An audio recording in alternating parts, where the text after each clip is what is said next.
All right, everybody. Hello, welcome to the Gamesline podcast. I'm John. I'm here, and games are happening. Everyone, we're in a post-Madden era for this year, so we're getting the big releases. The new Bethesda game came out. Holy shit! It's real. They did it. They made another video game. I'm just as surprised as you all are. But yes, hi, I'm John. With me this time is Solon. Hey folks, video games. This has been kind of an insane year, and I've been having a great time with the videos. Do you know how many third-person platformers have been coming out in the indie scene? There's been a ton, and they all are these beautiful low poly shit posts, but they're really cool at the same time. It's kind of crazy. I played Orbo's Odyssey this week, which is an insane game where you're a little guy and the only mechanic is that you can fling yourself like a bullet at things. So you just fling yourself into characters to interact with them. You fling yourself into, objects and obstacles to do all your platforming. And it has this insane jungle beat underneath it all, so that when you're, bulleting yourself across giant areas, it just goes, and I just go, ooh, wow, fun. And there's 50 games that are like that. Pseudo Regalia was another one that I played that I was just like, oh, yeah, this is just the thing we're doing now, huh? Okay, cool, awesome, great. Video games, there's a million of them, and they're all way higher quality than they have any right to be. It's been a great week. Oh, and I'm back from PAX. Sorry, that was the other thing. Yeah, you went to PAX. Forgot about it. What the hell? How is PAX? Before you go into it, actually, yeah. Maverick, you're also here. Hello. I am. Hello. Did you go to PAX? No, I didn't. If anything, I actually took a gaming sabbatical. I had to pause my gaming for a bit. The gaming Sabbath. Well, not really. The only thing I did was play Vampire Survivors on my phone, and that shit is that's surprisingly. That's kind of Catholic, yeah, a little Catholic, a little sabbatical. You could take that to the church, probably. I think if the pastor at the front caught you with your phone out and was like, "Hey, Maverick, I see you playing games on your phone," and you just lifted it up and was like, "No, it's Vampire Survivors." First of all, it would be like a '90s TV ad where the pastor goes and flies backwards a little bit. But then he also gives you a pardon. No, you're free of sin. You're playing Vampire Survivors. Playing Vampire Survivors is my indulgence. I mean, if I remember correctly, one of the I don't remember which one of them, but one of the Doom developers is a very devout Christian and was just I never second guessed myself making such a violent game because you're being violent against demons. That seems like something that God would be okay with. He's got a point. You are very much actively violent, but to the denizens and creatures of hell. And yeah, I mean, you look at you read some Bible stuff, and there are quite a lot of details about angels going up against demons and very explicitly doing some ripping and tearing of their own. So the little bit I remember of this one religion class that I took, it was a look at religious text as a way to understand the cultural interpretation of religion. A lot of it you do see where there is this notion of when you're talking about the greater monotheistic / Abrahamic interpretation of God, you have, before you get into the Christian Jesus and the lovin' and everything, you got the warrior God, and it's oh no, if you do not follow me, I will smite you. It's what you get with the interpretation of law over in SMT. That very all-powerful, all-knowing, omnipotent, but very much by the way of you follow these rules not only to save yourself, but to also ensure you have my my presence and my greeting and my power on demand. Right. I mean, the worst thing that could happen is you get turned into a pillar of salt, right? Something like that. You know, Jacob climbed that ladder. He wrestled that. He had a 60-minute Iron match with an angel to get a blessing. He did the exploding barbed wire death match. Oh, yeah, the Abrahamic God of the Old Testament would freaking love barbed wire death matches. He'd be about it. Big Onita fan.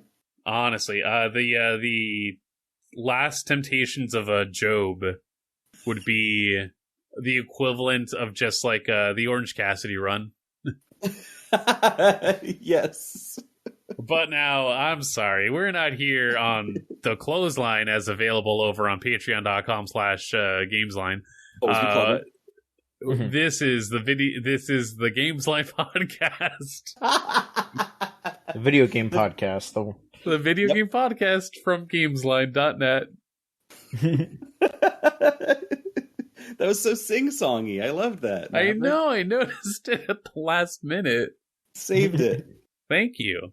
I've got a song in my heart, and that song is whatever was playing for the Balteus fight when I beat that in like a few minutes ago from now.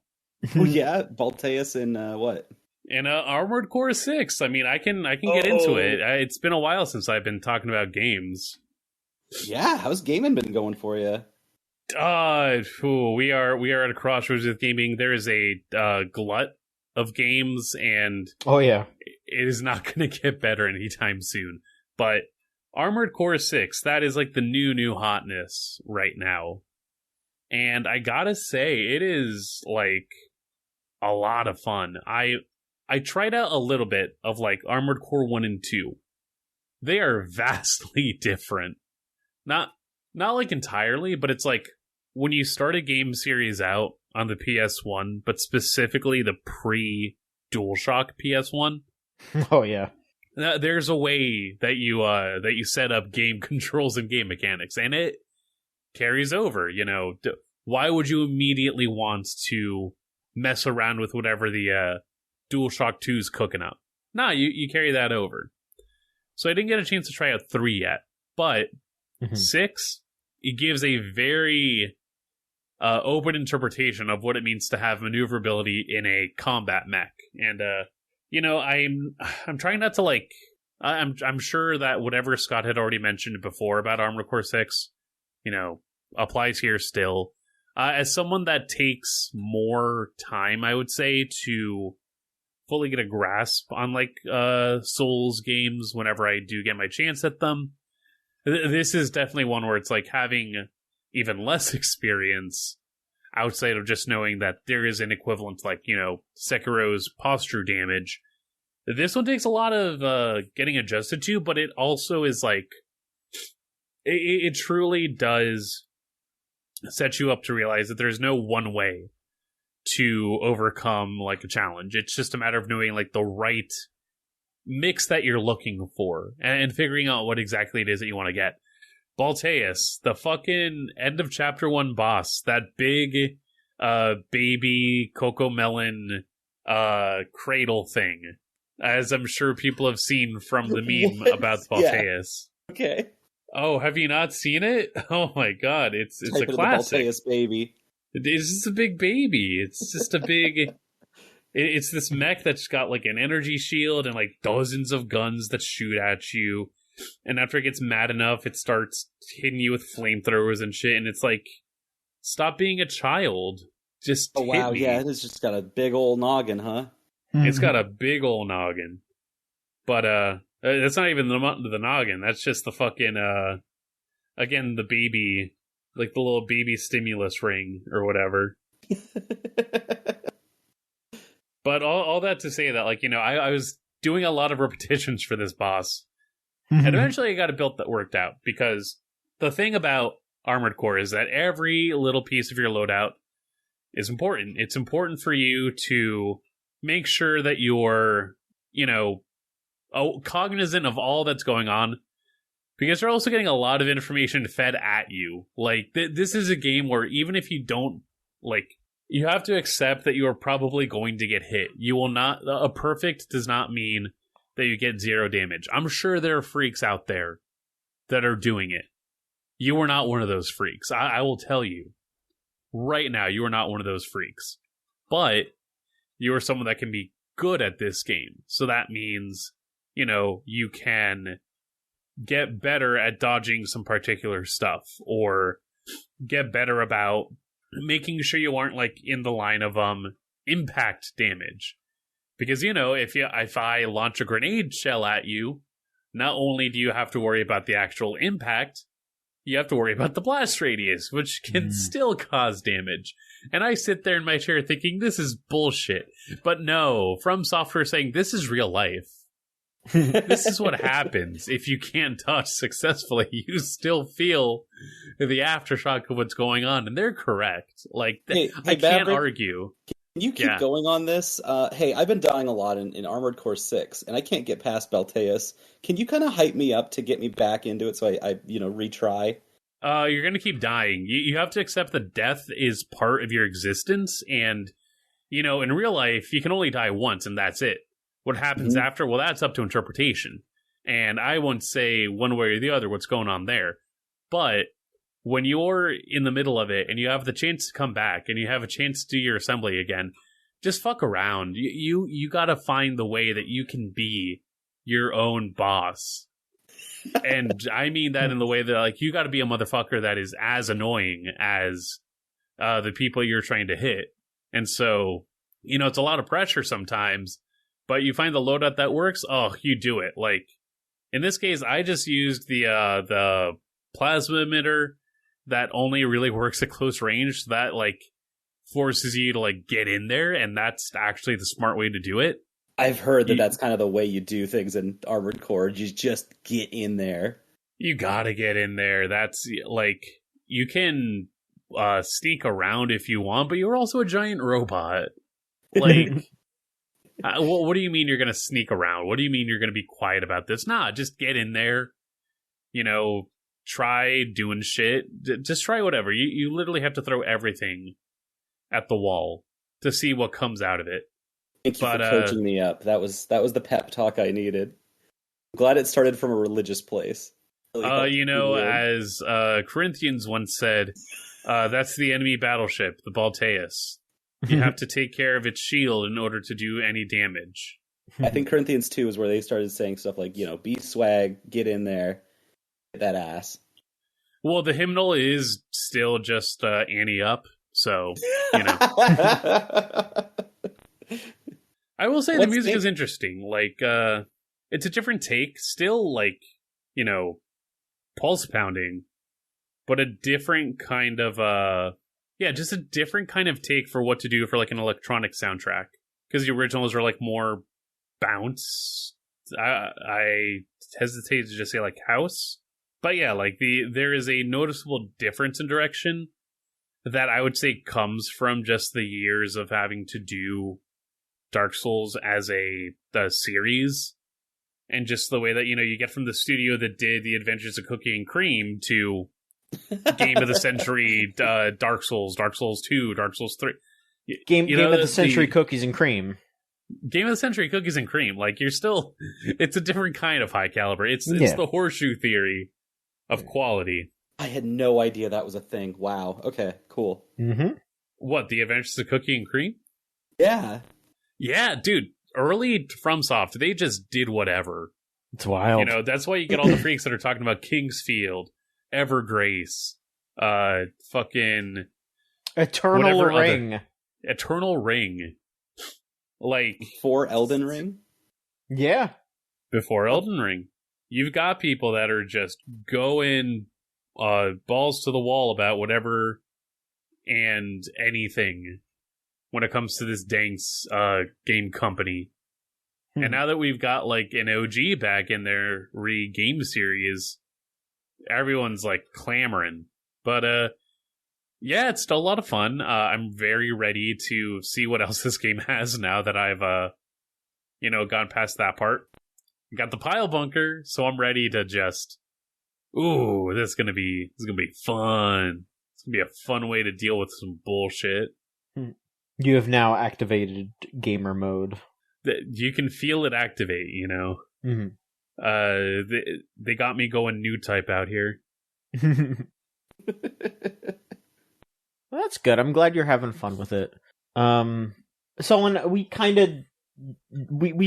were gonna have you talk about PAX, and then we didn't do that, so I apologize. That was a little teaser. No, that's how this yeah. works. I just had to get my mouth in there. No, I get it. It's, it's fucking it's fucking Armored Core. We got to go for it. But no, Solon, tell us about PAX. What went down? Yeah. It was great. Anyone who was playing Starfield was not there, so it was awesome. That's not true, actually. It was really funny. I actually had a couple of talks with folks where they, were like, I could be playing Starfield right now. And I'm like, really? Really? You could? That's what you're thinking about right now? Like, we're in this convention hall that is stacked with games that all sorts of different types that are very cool. And y'all are thinking about the most generic game that has ever been produced in the history of ever. Not in a shady way, just in a, exactly what you're getting when you get Starfield. Yeah. When you step out on the PAX showcase floor, like I did this last week, we had no idea what we were getting, and it was kind of dope. Lots of winners, lots of games out there that were just like, oh, this is cool. This is amazing. And so I spent the whole weekend interviewing as many devs as I could get my hands on. And I came out the other side with a ton of cool games and a ton of cool footage for things that a lot of these interviews I don't think are going to get like any kind of exposure on any kind of larger stage, whatever that would even mean. I don't know.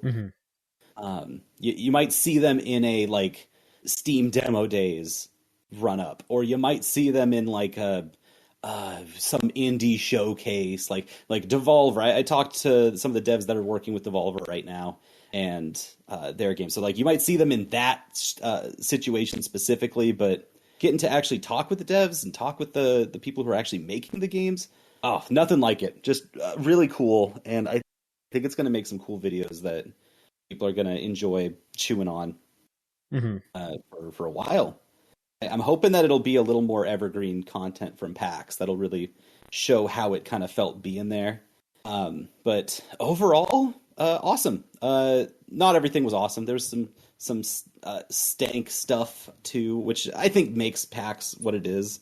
But it's a living, breathing thing in a way, like it's gonna have its ups and downs.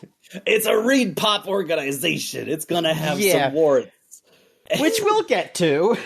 And I want to get there in an honest way, just because like this PAX is the best PAX that I've been to since the pandemic, and that being the best PAX was partly from ReedPop. They actually did some good stuff that I really liked, and mostly like 90% of it was just the people that they had there were awesome.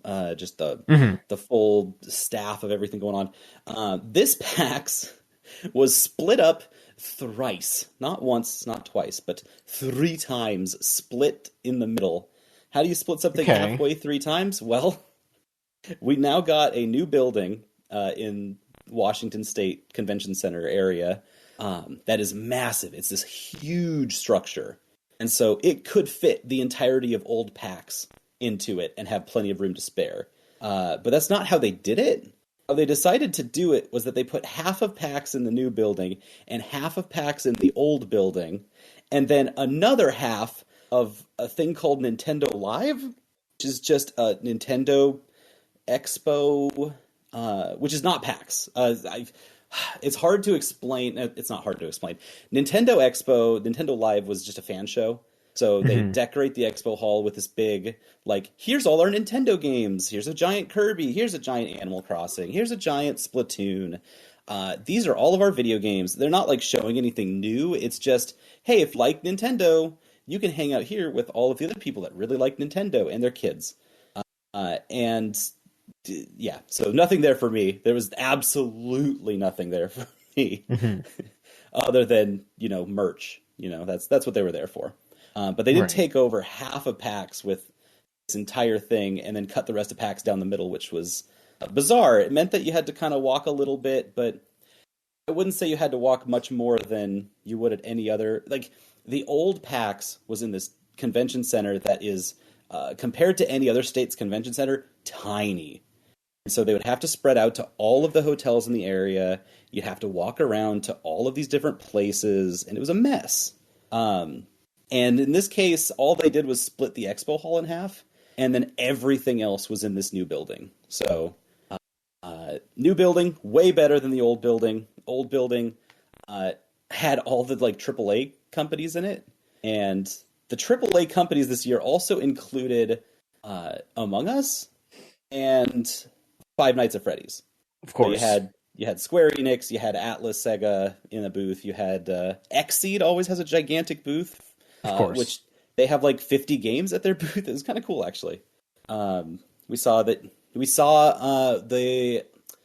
what's the wedding game? What's the farming wedding game? Not Harvest Moon. The one that's not Harvest Moon. Yeah, the other Story one. of Seasons. The other one. Rune Factory? That's the one. Okay. They had like Rune Factory 6, I think is what the next one is.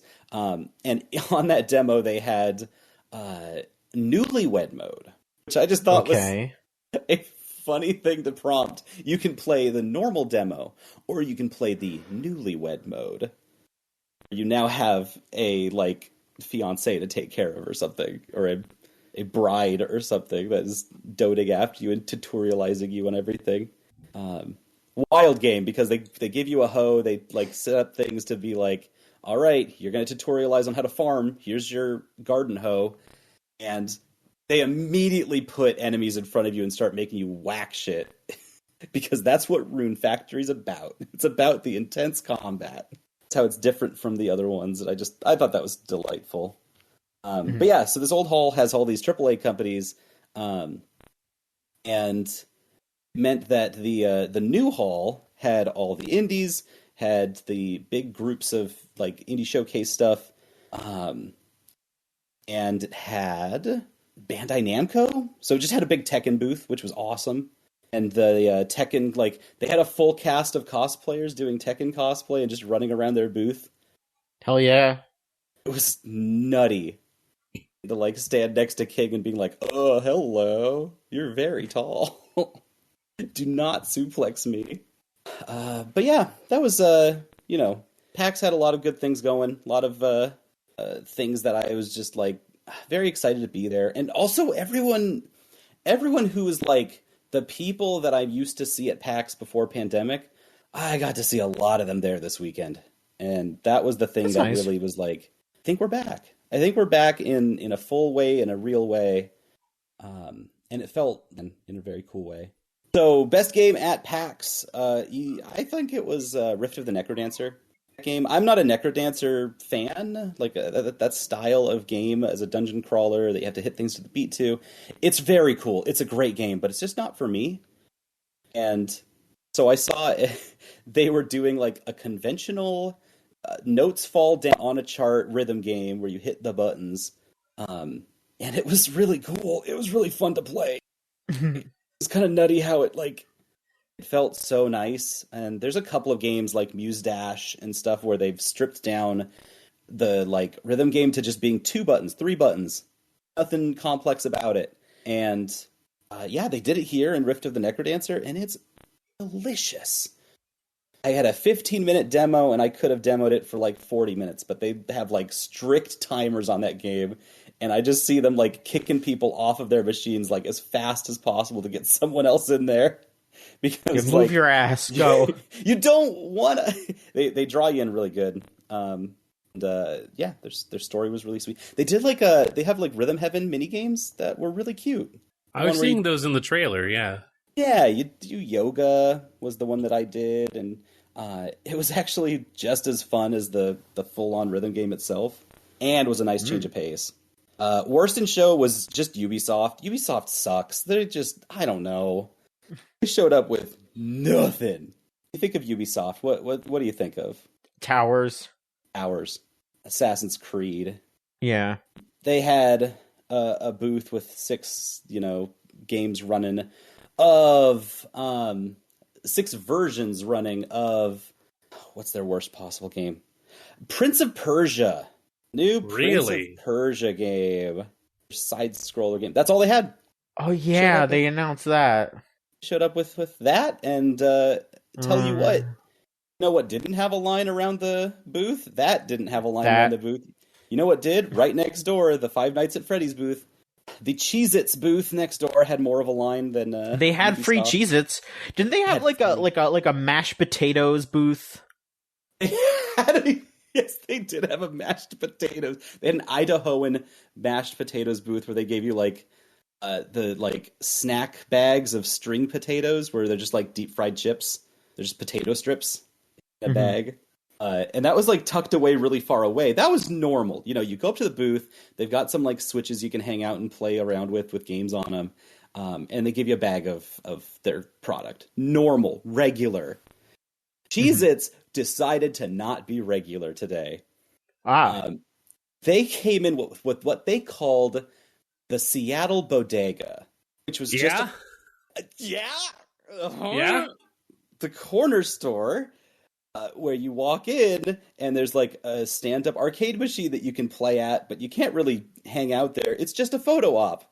And then they kick you out the backside of this booth, give you your Cheez-Its, and let you hang out in a lounge that has like some bean bags in the middle of the expo hall floor.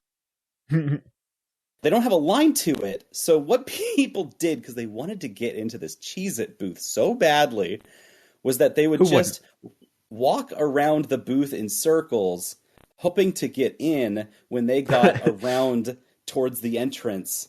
Would hope the bouncer, like cop guy at the front, would let them into the Seattle Bodega. Of course. Which I need to reiterate is an insane phrase, because we do not have bodegas in Seattle. We don't. We do not have. We barely have corner stores in Seattle. What we got like farmers markets. We got you got dicks. You got dicks. You've got the various weed stores. Talked to Sean Allen from New Challenger, the most New York man.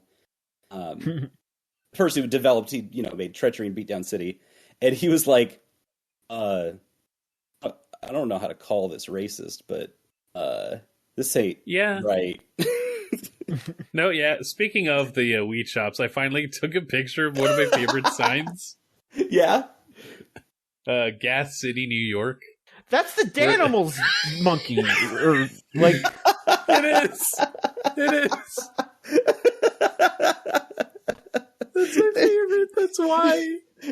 I've thought, if you have not heard of me, I feel like I might have talked about this in private or something, but like, in New York, ever since, weed has been on the slow process of being decriminalized and ultimately, legal for the most part, the first steps on that led to a lot of weed shops opening up. If you had a broken down business on the way ready to go, expect within the next few weeks that you would see a weed store or just another dispensary pop up, and it is rampant. The fact that I could walk out my door right now and there are like 1, 2, 3, like 5 stores I could go to at least. And it is like 5 minutes where I could just go and pick up substances. And I've talked about how like some of these are just so interesting here. I feel like I've talked about the one where like the inside has a Flintstones mural. And I see the corner of it. It's like, I don't know if I can see Fred and Barney fucking token it right now, but I'm so curious. I can never get to that point. But yeah, I just finally took a picture of the one where it's the Danimals monkey and he's holding up a gas pump. They don't even like properly like redo the Photoshop. No. His hand is just weirdly on top of the gas pump. That's what should have been the Cheez-It booth. I think that would have been more honest. You always need just like some copywritten characters that maybe are not actually allowed to be on a signage for a location. I feel like you could get away with that in a PAX, an expo hall booth. I think you could get away with a lot of things. We need to continue the trend of Bart Simpson smoking weed. God, see, exactly. You put that into a PAX booth, you'll get so many people. You do that. You do the Rick and Morty with the backwoods, and they got the hoodies. Yeah. This is how I'm advertising my mech game on the PAX showcase floor. You're just becoming like the round 2 of a Spencer's Gifts. Yeah, exactly. There was some weird stuff on the show floor. Square Enix showed up. They had Final Fantasy 16, which is always weird when the timing lines up that like they just put out a big game, so that's what they have on the show floor. And it actually ended up pushing everyone to the other game that they had, which was Foam Stars. Oh, okay, yes. Foam Stars was kind of dope, actually. Yeah, I've been seeing some talk like for a good while, just basically being like, no, actually, this game's kind of great. Yeah, it's like, it's a offshoot of a certain other game, but in a way that I think is really cool. It's got characters that as soon as you put them on Source Filmmaker, like there are numbers somewhere that are gonna catapult. Yep. And so, outside of that, there's lots of cool games, and I'm going to cover most of them in videos that'll be coming out on the YouTube over the next week, and about a week out from those videos coming out. So stay tuned for that. Got a lot of interviews. Got some interviews with people that we interviewed last year to like catch up with them, see how the last year fared, and I thought that was really cool. That was interesting. Because last year would have been people like expoing their game for the first time, and then a whole calendar year changes their entire game, and they come back now knowing how to do this, knowing how to do it right, and not like making the same mistakes as before. And it was cool to hear them like break down that experience and what they changed, and I think that was one of the things that was just really special for me. But super successful PAX, very fun. Glad to hear it. Glad to hear that you had fun, and I'm excited to see the videos. Oh, I also got your guy. There was a couple of like booths in there that I was like, all right, I need to do this for certain people at Gamesline. I got to represent the crew. So we did an interview about the Scrooge game. Talked to the developers of Ebenezer. I mean, that was LV. I mean, I'm interested in that game too, but LV is the one that's like, oh my god, this game exists, holy fuck. Which, like, I mean, I agree, it's hysterical, but also, I mean, I played that demo. It's pretty solid. For you, I got a present for you too. I interviewed the devs of Arzette. That's right. You Arzette's did. the game that Limited Run is publishing, and it is the Zelda CDI game. They're making a Zelda Faces of Evil ass video game. The spiritual successor to the Faces of Evil and the Wand of Gamelon. Which also has a mini game in it for Hotel Mario. Yeah, I was gonna say it does have a Hotel Mario mini game, which is very funny.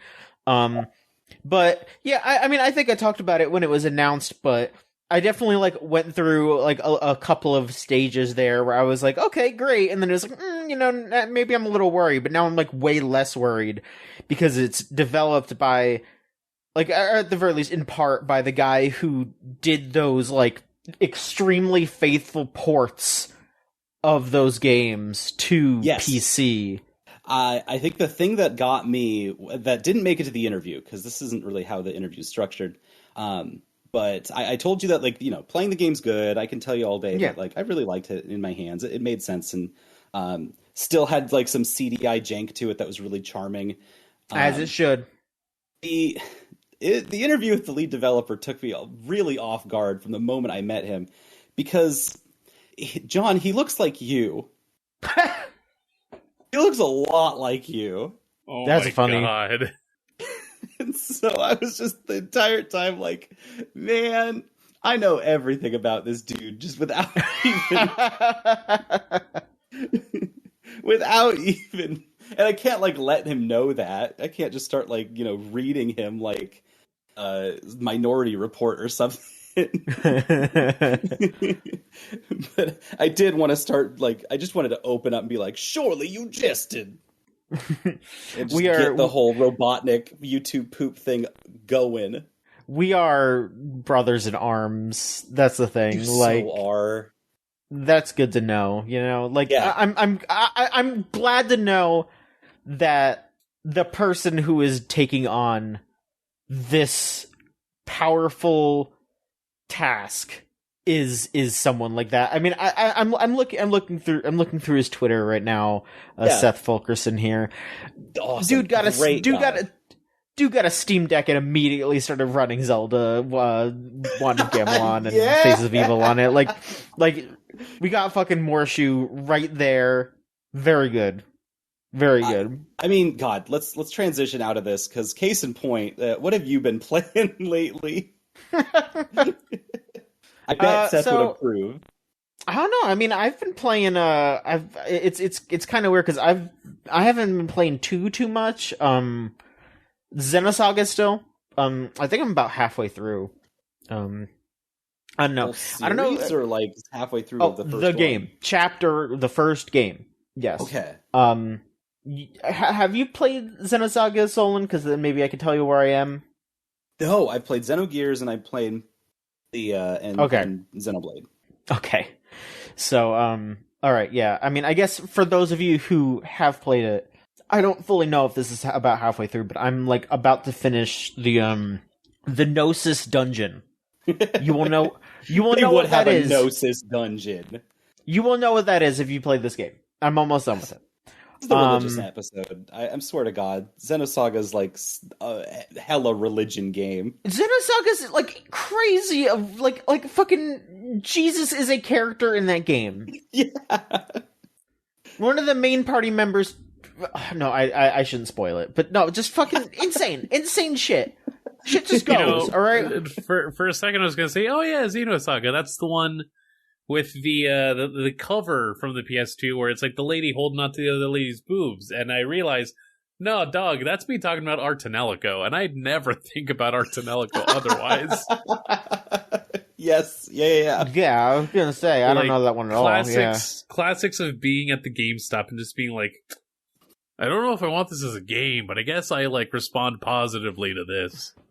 They got and then just go back to watch or go back and look at the cover for Katamari Damacy and be like, yeah. Yeah, Artanelico 2 specifically. Of course. Oh yeah, they're all Xenosaga. Yeah. No, Xenosaga though. Yeah, I mean, so I'm having like a weird reaction to it because I like it, but I know it's insane to say this because it is chapter 1, but it is just very weird to be like, yeah, this is definitely just not a complete game, you know? Like, it is so much the first, like, the inciting incidents of a story. And, you know, like, not knowing fully what takes place in the future games, but knowing that it kind of got cut short a bit. Like, they were planning on having, like 6 games or something, and then they ended up only making 3. And they wrapped it up as best as they could, but yeah, this definitely feels like something where it's like, yeah, this whole game is basically the beginning, and then they were going to have a bunch of other games to flesh it out. And yeah, it just feels really weird, like, knowing the reality now. Like, 2 and 3 are going to be very bizarre games, I feel like. Like, I know that 2... Like, 2, a lot of people consider 2 to be, like, the worst Xeno game. Like, I looked at, like people, like, ranking their like, the Xeno games, and 2 was at the bottom, like, every single time. But, yeah, that also makes me super curious. Like, what did they do to fuck this up that badly? Like, I know it's got a very different art style.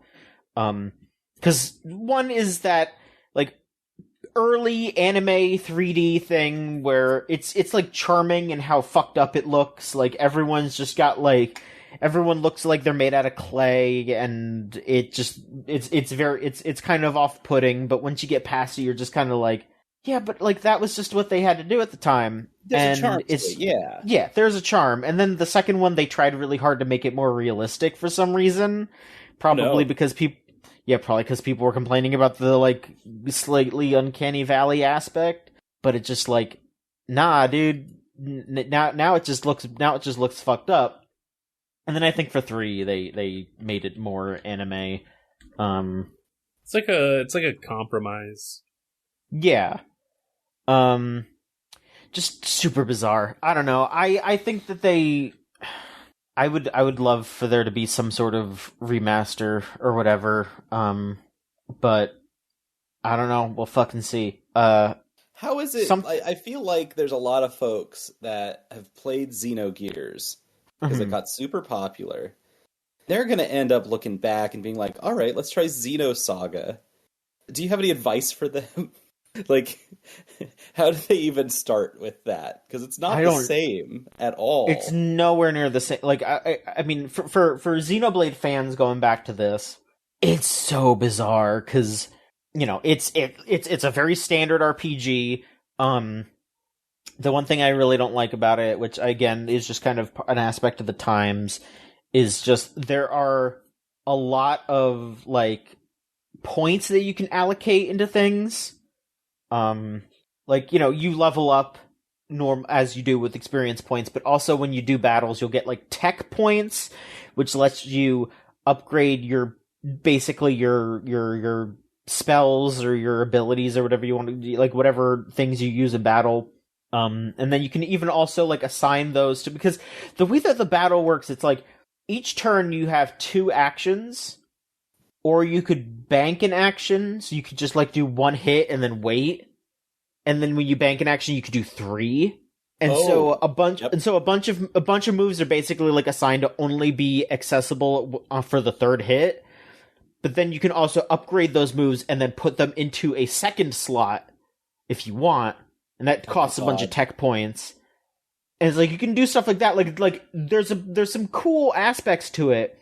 But then you only get those, like, everyone, there's like 7 characters in the game, and everyone gets experience no matter even if they're in the battle, but they have to be in the battle to get the tech points, the skill points, and the ether points, which, like, skill points are for if you have an accessory, you can actually, basically, you can use skill points to take that, like, the ability that the accessory has, and then just make it inherent to the character. So it's like, oh, you can equip this to be immune to poison, or you can use a bunch of skill points and then just give poison immunity to your character. Oh, that's sick. I love that. Yep. Yeah, that is sick. And then ether points are just, like, other, like, abilities and other, like, upgrades and stuff like that. And again, like, all of that stuff is really cool. I just wish that it wasn't so grindy, because, like, the battles do take very long. And yeah, if you do want to have all your characters gain these points, you have to use them in battle. And there's some characters that are closer to Xenogears than Xenoblade. You know, the old PS1 one. That sounds similar to that. I mean, I haven't played Xenogears yet, so that is part of it. I'm, like, going backwards here. You know, I'm playing Saga, and then, or I'm playing Blade, then Saga, and then Gears, probably. I mean, well, I say that, but I mean, I'm probably gonna buy Gears before I buy Saga 3, because Gears is like $100-something and Saga is like $300, so that is a sharp contrast. You're buying all these games? I am. A better way. I know there is, but you know what? It doesn't make me as happy. Hey, follow your bliss, you weirdo. Like, I know, but listen, I don't condone anyone else do this. I like, just fucking pirate them. Like, just do that. Don't do what I'm doing. Please don't. But even more so, I've got even better advice for Xenoblade fans that want to go backwards. Don't play Xenosaga. Don't play Xenogears. I like Xenogears. It's a good game. But you know what series you should play after playing Xenoblade and being like, I want this, but retro and old? Play Breath of Fire. That series is so close to what Xenoblade, the newer games, are. The franchise is exactly like Xenoblade, where it's a cast of, 5 or 6 characters that all swap in and out constantly, depending on what the story needs, and they take you along on a big old epic adventure. Yeah. And for any Xenoblade fans that think, like, hey, where can I get more? Yeah. It's on my list, I know. Just fucking preempt my sell pitch over here. God. Come on. I mean, you can't take this from Maverick. It was because I was literally about to say, as soon as you were done, Solon, I was going to be like, I also know I have to get around to Trails. Like, I know that is a big, like, recommendation as well, yes. I'll give you the better pitch, Trails heads. But the fire is half as long as Trails. Most of those games are like 10 hours. It's great. Mm. Ugh, 10 hours. They're on the Switch Online thingamajig. It's easy to access them. I have one Breath of Fire game, and it's the weird one. Which one? Oh, Dragon Quarter? Dragon Quarter, yeah. One of the greatest games ever made. Pound for pound, objectively, because no one's made a game like that ever again, because it's very special. I'm gonna get in front of you and just say they kind of did, and it was Dead Rising. Yeah, it was. They also kind of did. It was called Luca Born of a Dream. Yeah. Oh, those are all good games, you know? Yeah, no, Dragon Quarter is insane in how it inspired game developers, game designers specifically to be weirdos and embrace depression. Mm-hmm. It's like there's a certain subset of people that needed that game. Yeah. But yeah, Xenosaga, awesome. I'm hoping I'll be done with it. And then I do have 2 already. I'm not going to go straight into 2 though. I want to play Final Fantasy 16. Yep. Someone's got to. Someone's got to do it. Torgal ain't going to pet himself, you know? No. He's going to have to. I don't want to press that fucking button. I don't give a shit. I don't want to play into that fucking Twitter account. They can eat my ass. Yeah, but like Torgal's a wolf. He's so cool. I don't know. No, I won't. I won't allow my distrust of gimmick accounts to make me not want to take care of my dog. I'll do that. Yeah. Anyway, there's a bunch of news going on too. We can hit some of this news. How about that? It is. Some good, some bad, and some stupid as shit. What do you want? What do you want to hit? Those are your 3 choices: good, bad, or stupid. Give me the stupidest shit right now. It's all stupid. It is. Yeah, even some of the bad news is really stupid. All right, here's the stupidest bit of news here. I think, like straight up, I think this is the dumbest bit here. So, for some reason, Blizzard decided to release the canon ages and birthdays of all of the Overwatch characters. And okay, that's like normal, but not for Overwatch. Like half of them are just like completely stupid and wrong, and like impossible according to previous lore. Again, I don't keep up with Overwatch lore, but the one that people bring up that is very funny is the characters from Overwatch 1, Genji and Hanzo. They're saying that Hanzo is 40 and Genji is 37. And then they later added another character, Kiriko, who they claimed grew up with them, like was in like the same dojo as them or whatever. And then they revealed that she's 21.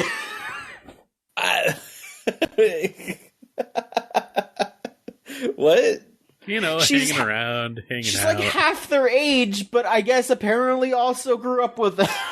Hanzo shares a birthday with me? That's weird. Happy birthday, Hanzo.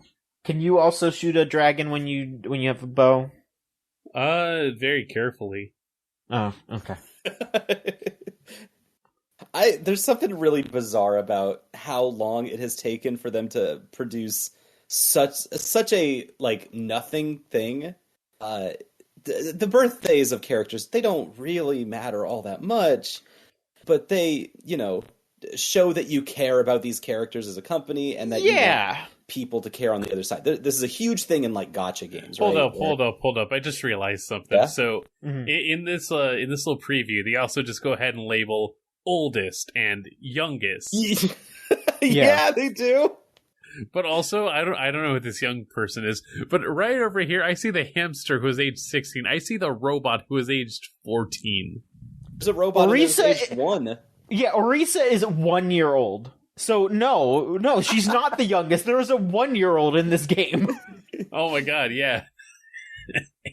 The way they label youngest and oldest, but it's only applicable to the humans is really funny. Like, it's just, I don't know. All of this reeks of how little they care. when this should be the easiest layup. Like, there is, I can imagine this in my mind, that someone at Blizzard, someone lower down who's a normal person who plays gacha games on their phone is like, I wish our characters had birthdays. How come they don't? And then, like, they try to, like, put a bug in and like, be like, hey, someone higher up, like, can we do this? Can we make this happen? And then it just gets, like, skewed completely out of control as it goes up the chain of command. Someone up top, like, is like, they need to have birthdays. Nobody communicated. Nobody had, like, all the different writing rooms communicate over this. Like, someone just sat down and was like, okay, I'm assigning them all these birthdays, who gives a fuck? And then, like, the writing room is probably like, this makes no fucking sense. Like, I don't know the rest of the lore, but I bet these birthdays throw a bunch of shit out the window. I do love that Zenyatta is 33. Like, that is just inherently funny. Like, that he's characters that are in his 30s in Overwatch is just inherently hilarious. Yeah. But also, the hamster, I think, should have the oldest label, because, like, hamsters live to be, like, 3 at the most. So this hamster's like 500 years old in hamster years. Yeah, it is. But how old is Winston? Winston is 31, which I did look up how long gorillas live, and he's probably only got like 3 or 4 years to live. He's on the way out. What? Oh no. Winston is on the way out, everyone. Say goodbye to Winston. He's very old. Oh no. Human Winston would be like killing it right now, though. That is true, yeah. Human Winston? Would be, yeah. He'd be like... If Winston was human in 31, like, it'd be over. He'd be like, excuse me. He'd be like, excuse me for dropping in. And we'd be like, you don't have to excuse yourself, Winston. We're so happy to see you. I mean, I was going to say, for a second, I thought my mouse was over his birth date. So I thought he was, in fact, born on January 6th. Winston, where were you on January 6th? Oh, at the Applebee's, getting a free appetizer. Okay. Yeah. I don't know if you get a free appetizer at Applebee's on your birthday. I just made that up. I'm sorry, Applebee's fans. Tea on your birthday. A lot of June birthdays, too. I don't fucking know. As far as I understand it, they do this a lot in Japanese games because birthdays have a lot of like significance to like, I mean, a character can like what that character can like strive to be and be. I don't know. If it's all a Zodiac thing, but I figure Blizzard also went in that direction too. I mean, yeah. The thing is that that is something that a lot of gacha games will do that, which they do. Like, it's usually like their birthday, their blood type, and like their 3 sizes and all that too. Which, like, sometimes, like, a lot of the times they do that for the girls, so they could be like, well, this girl's got the bigger boobs than the other one. But like, it's also just like, yeah, you get to really know like what this character looks like, what they are like, the kind of personality they might have, like if you believe in that sort of like, like astrology sorts of things and all that. And it's just fun too, because obviously sometimes it's just like, hey, I was born right around the same time as I'm trying to see who's got the closest birthday to me on this chart. I guess Zenyatta. Yeah, Zenyatta is like right around my day. There you go. Happy birthday, Zenyatta. But this is such a layup for both for writing your lore and a layup for your community management. Like, the whole point of this is so that they can tweet out when it's their characters' birthdays. Yeah, exactly. The whole point of it is that. And somehow they've managed to Overwatch 2 this delightfully. They fucked it up completely for, like, because they just didn't communicate. Like... This could have been something that would be fun, and instead everyone's just pointing and laughing as usual, because Kiriko is somehow both in her late 30s and 21 at the same time. Isn't she like pulled out of time and space or something? Like, weren't all 3 of them, or I don't know. I don't think so. I mean, that's the thing. The thing with I'm mean, Overwatch is according to some videos, they're getting pulled in a bunch of ways. Whoa. And it's fine. Yeah, because you know what? They're all over 18, so it's okay. Overwatch immediately like, oh god, why do we see we have a youngest? Why did we see we have a youngest? Yep. God. It's awful. It's fucking crazy. They don't know what the hell they're doing. Still, it's nuts that they're still fucking it up like this. I don't know. Do we want to hit another bit of news here? Good, bad, or stupid? Give us another something good. Be nice. All right. It'd be nice. We can't. I think kind of. All right. So I think there's only like one. I don't know if this is really good because I'm not trying to pat the back of the corporations too much. Even if I'm a fan into news, nope, it's good. No, look. Even though I'm a fan of the company in a way, I'm not just trying to kiss at. But apparently, Nintendo showed off the Switch 2 at Gamescom. Oh, behind closed doors, yeah. Behind closed doors demos. And that shit seems a bit more powerful than you would expect. According to some reporting by Eurogamer and some other sources, apparently the Switch 2 can run that Matrix demo, that like Unreal Engine demo that was on like PS5 and Xbox Series and all that. Yeah. No, that demo is really funny. It comes loaded with Unreal Engine now, so you can just kind of load it up and play around with it, which is dope and cool. It's really lightweight. It's not hard to load that demo, which is an impressive feat of the of Epic.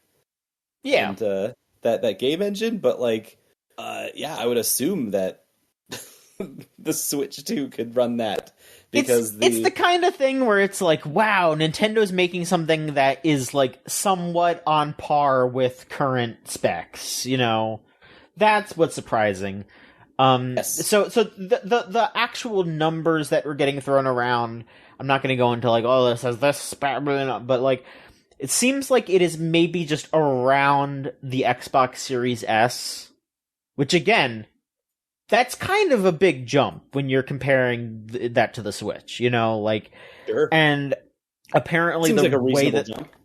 Yeah, and apparently the way that they are reaching this without making a console that will go nuclear at some point and wipe out your entire gaming room from the heat is that it's going to be using that DLSS technology, which is like an AI upscaler that I guess NVIDIA has access to that the other companies don't, and so that's why Nintendo's the only one that like partnered with NVIDIA, so that's why they're getting to do it basically. No, that's it's a pretty clean explanation of it. It's not much more complex than that, but like, NVIDIA's got ins with Nintendo for the first time, which is really kind of cool. Well, no, they also helped with the Switch. I mean, is in so much that like, they are tied with the right people, and that's something that you're not going to get out of the Steam Deck. I was trying to think of the Steam Deck this whole time. Yeah. Because the Steam Deck's just going to brute force their way. They're going to just have it's a big old processor, and it's really strong. Yeah, exactly. I mean, I'm sure that the Steam Deck over time will get more powerful, and it'll surpass whatever this thing is. The ceiling is higher, but yeah, Switch is that Nintendo's developing hardware that'll last 5-6 years, and if what they are saying is correct, which sounds completely reasonable, then the Switch 2 sounds like it'll last those 5-6 years with grace. Really the thing that I'm most excited about is just the concept of, third-party games will probably be easier to run on this thing. Like, everyone was joking, oh man, why the fuck did Microsoft say that Call of Duty games are coming to Nintendo consoles? Like, that shit's never gonna run. And now it's like, okay, it's gonna run on this one. Okay. Okay. Yeah. I still think that, given time, if this comes out in the next 2 years, that will look a little dated. I still think that, remembering when the Switch 1 launched, that having 1080p and that you could just slot into your TV through HDMI was just that changed the whole thing.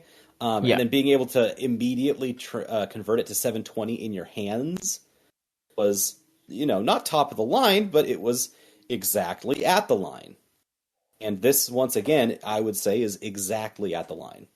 Yeah. Well, we'll see how this shakes out. The line is just way crazy farther than it was, 4 or 5 years ago. Yeah. We'll see how it shakes out. It's gaming, baby.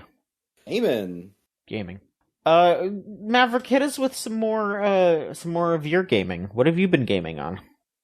Sure. I mean, before I did my little sabbatical, I did try out a little bit of a Bomb Rush Cyberpunk, which is interesting. The immediate. So, Bomb Rush Cyberpunk. The game made by folks over at Team Reptile, sort of like what if Jet Set Radio, or I guess more specifically, Jet Set Radio Future had a spiritual successor, and here you are, a young graffiti artist, street ruffian, who breaks out of prison with a person trying to, get the most street cred in town, and through circumstances, you are on a quest to recover an old sense of self, quite literally your head. You get decapitated in this game, and then robots are good enough that you can have a robot head instead. And there are some story developments happening. Last I tried it out, but I don't know. It's in comparison to Jet Set Radio, definitely more manageable on the controls aspect.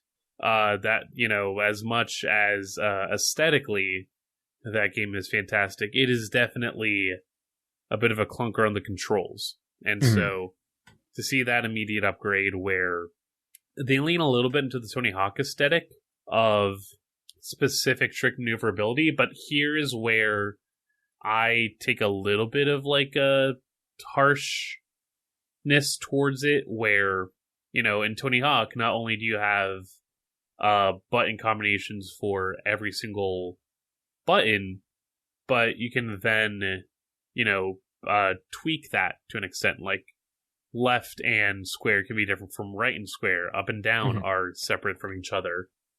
Here, the game simplifies that, and I don't blame them for having to simplify it. Where you'll have a jump button and then 3 trick buttons.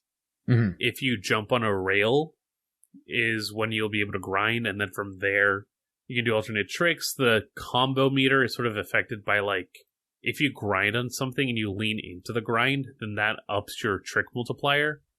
It's intuitive for what it wants to be, but it does have me thinking for a bit that, I wish they might have leaned a little bit further into what is at least familiar, just to be able to have a better baseline. And then also there's implementation of boss fights, so to say, that are a little, I would say, unnecessary, where with the fact that you are essentially fighting cops and private militarization, I don't mind that it's there. I don't mind the narrative importance to have this stuff around. It's just more like the diegetic aspect of it, where you're kind of just doing flips onto an armored police car or an armored attack helicopter, and that's not my umbrage so much as the fact that it's just hard to actually get the flip to land on the armored helicopter as you're trying to attack it. And it's kind of just you're running around a closed space trying to get at it, and it's this would be a little more, I don't know, threatening or worrisome if I had more credence on what I was doing. I applaud it for what it wants to do. It's maybe the weakest part of the game for me, but then everything else is still delivering at a high quality. Give me a second, guys. Let me try to land this real quick. Hang on. Literally, it's just what it feels like. Where it's just all right, I'm grinding around again.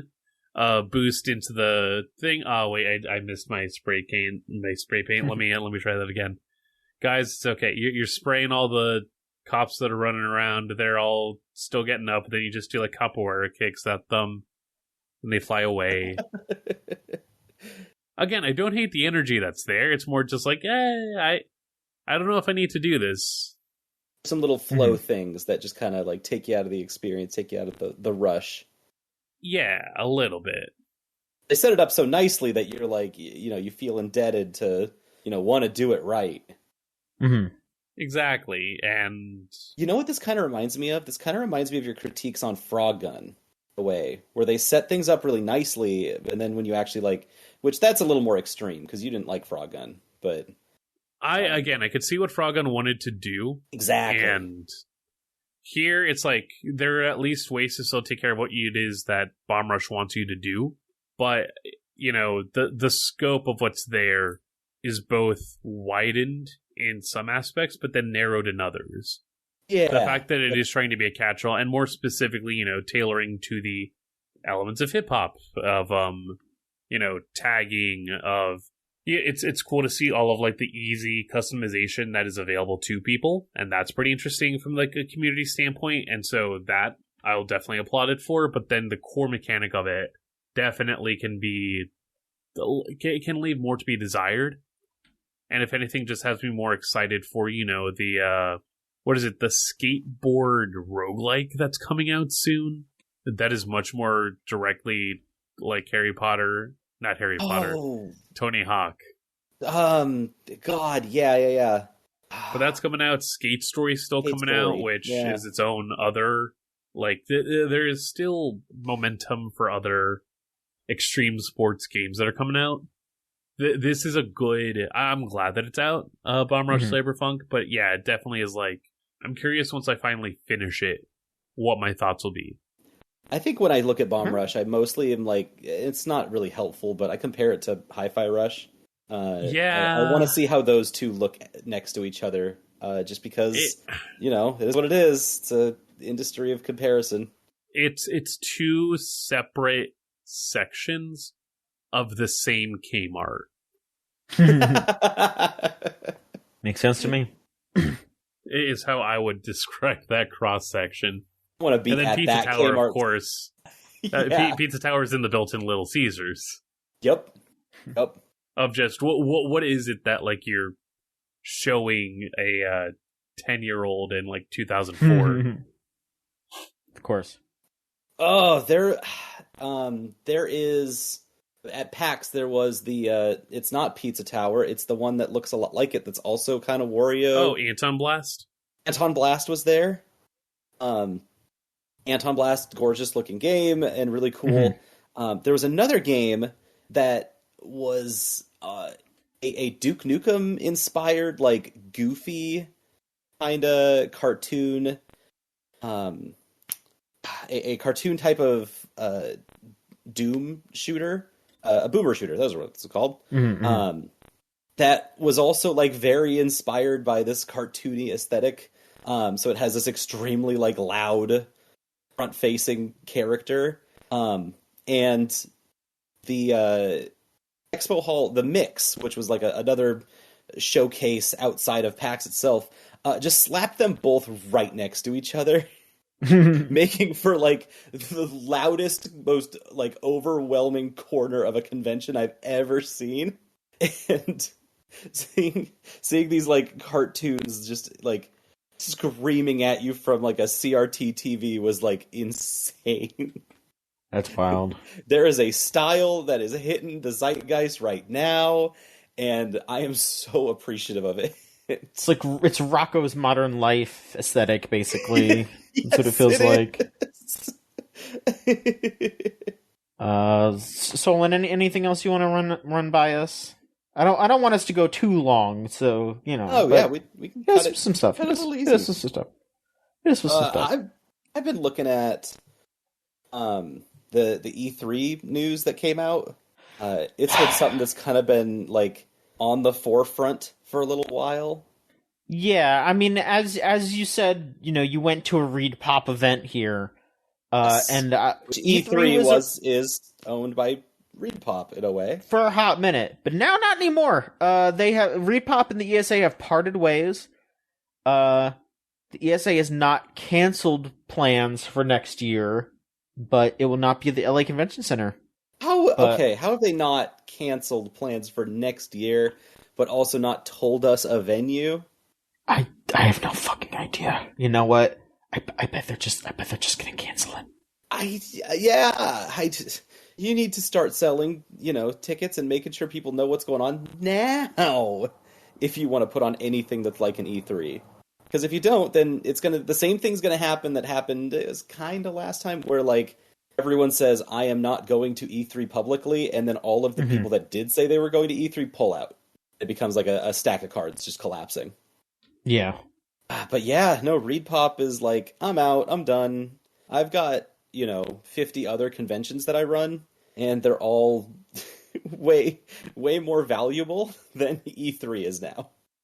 I don't know. Yeah, I don't know what the fuck. They're also saying that there will be a complete reinvention of E3 in 2025. Yo, we're gonna get E4. Yeah, will it happen? Are we finally going to get E4? They're gonna have E40 there. Oh shit! That's one way to do it. We're gonna talk about all these games. I want you to take out this game from Microsoft. I want to teach you about the Xbox. Holy shit. God. Modern Warfare 5. We got Ghost riding the whip. Christ. Anyway, as soon as that was announced, Jeff Keighley. Stop. As soon as that was announced, Jeff Keighley did just like start posting, "Hey, guess what? I got my Summer Game Fest going on." The what fucker. A clown. What a total I want to hate him for that. I don't even know why. It's inexplicable. Nah, it's the best. It's the guy throwing up the peace sign at the funeral. Yeah. Yeah, it is. He's the person that E3 meant something to almost the most. So seeing him say that is just like, all right. The Summer Games Fest is nothing like E3. It's not even close. Absolutely not. Every time, at least, there was one time when the Summer Games Fest got kind of close because it was alongside E3, so they had access to everybody in a way where they could make some, kind of cool stuff happen, they could make some moves happen, but ever since then, Summer Games Fest has been, the, diet, store brand diet, E3. Mm-hmm. Where it's just his homies, it's just his friends kind of showing up and being like, here's my game, and then to deal with. It's not the same. Oh. All that stuff filtered through Jeff. It just there's so filtered through him. It feels like it's filtered. There's nowhere near as many insane things. Like Jeff's not gonna let someone bring a cosplayer out to try to do a bit. Jeff's not gonna have Mr. Caffeine. The craziest thing that happens at a Jeff Keighley thing is that someone rushes the stage, and that's not even really funny. It's just kind of sad. It's kind of just sad. But, you need... Jeff will never allow that you need somewhere, and I don't know where you're going to get this without an E3, to make that magic happen, you need really boring press conferences. Yes. Just talk about, the incoming budget and I'm looking back on E3 stuff because NoClip, Danny O'Dwyer's YouTube channels found this big stash of old games coverage that was just kind of rotting in a basement somewhere, and has been digitizing it and uploading it online onto an archive. And if you look back on those old E3 pressers, it's about 30-40 minutes of here's our annual salary report, here's how we did, this is what happened, this is what was from software and from hardware, and it's kind of boring. And then they show you the games, and the way that those switches between those two formats is kind of cool. But Keighley would never. No. So because again, of that, it's you don't the get value. idea.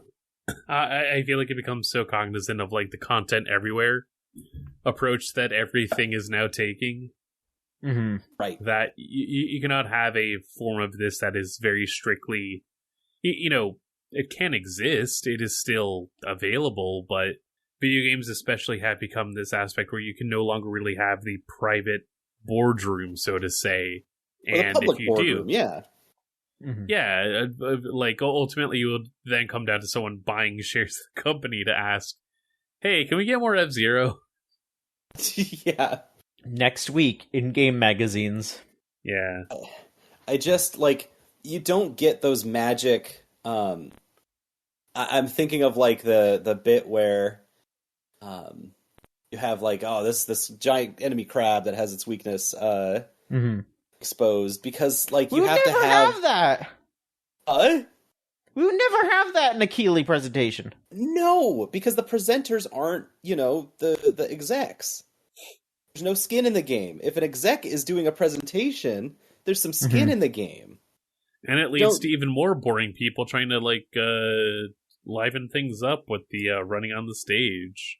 Yeah. Look at Ridge Racer. It's Ridge Racer. You know that kid ended up hanging out with Danny Brown and JPEG Mafia? Like, Oh, yeah. He's a total carny. Yeah, just I saw it on He's Twitter. a It's like, provocateur of a certain kind. yeah. I would not follow closely what he does and assign it politic, because, boy, he will hang out with anyone who... It looks like he still eats sugared cereal. Like, I don't gotta worry. He does got good wrestling t-shirts, though. Yeah. Gaming. What are we doing? What are we fucking doing? Yeah, we got more news. We do. Let's see here. Let's hit the bad news here. All right. Volition has shut down. Oh, that was very unKeely. Yeah, Keeley would not allow that on his show. On his show, which is part of the problem in a way.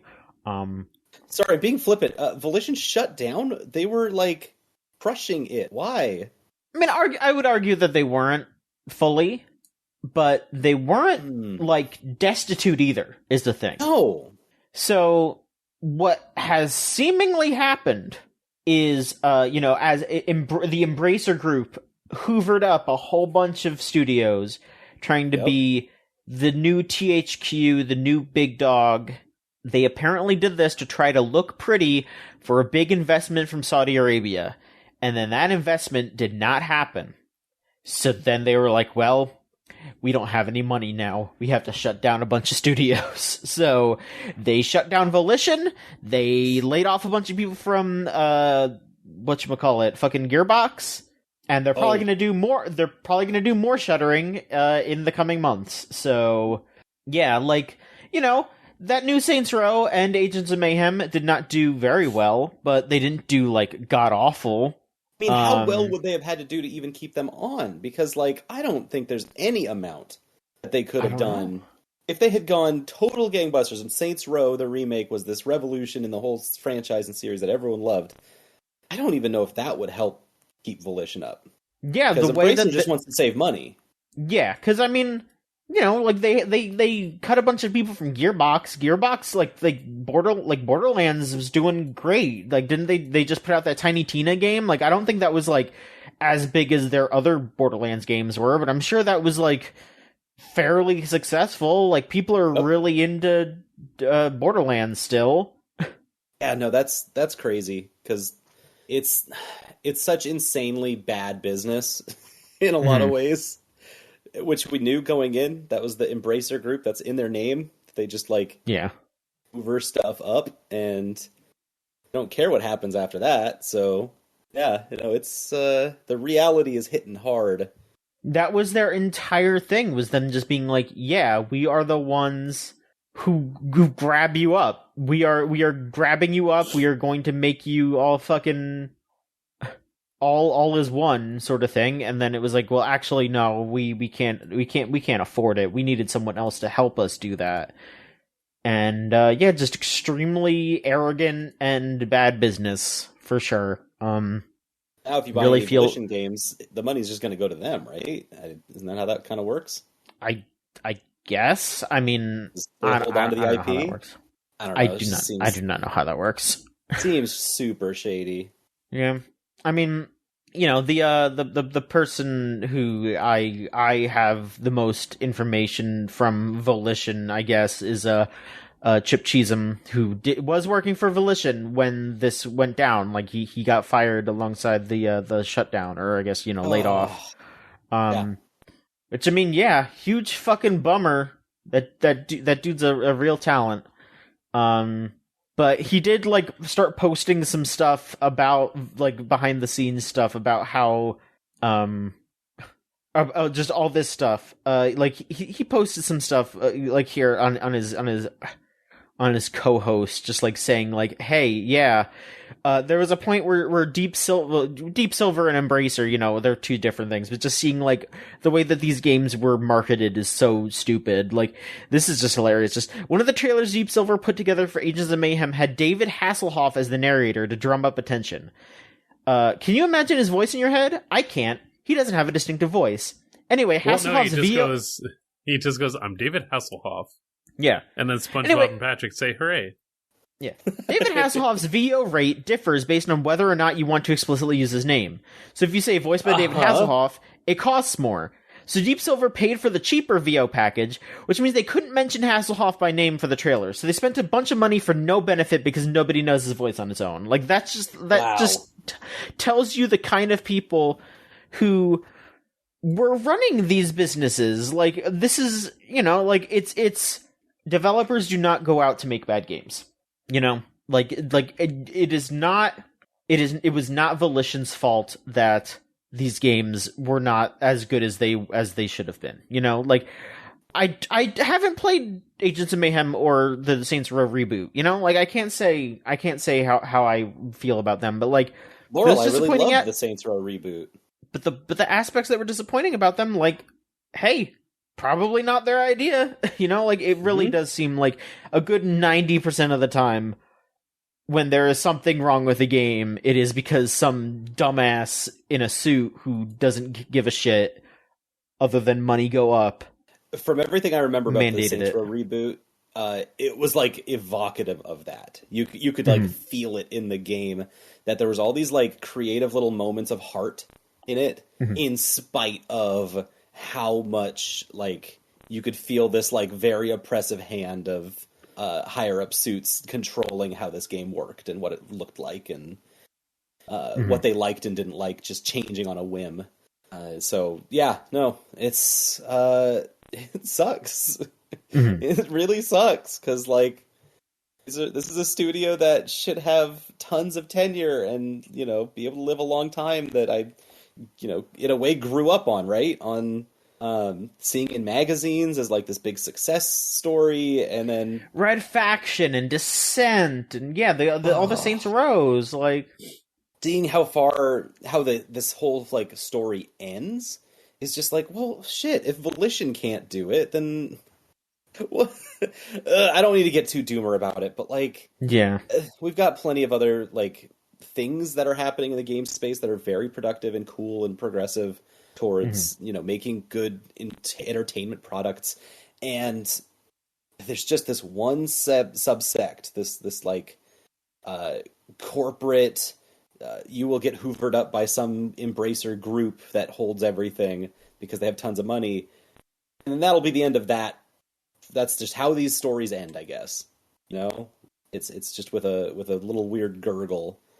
But hey, I think that a lot of those folks will find ways to land on their feet, because that's just what we've been seeing a lot is when these studios shut down, that you get scrappy, you dig your feet in, and you can make some really cool stuff happen. That's just what I hope for all of them. I can't imagine Chip Cheesem not making something fucking cool in the next 2 years, Yeah, I mean, I hope so. I would. I mean, I'm probably gonna go up a Patreon pledge for him. In the meantime, yeah, him and Ironicus are doing doing that shit.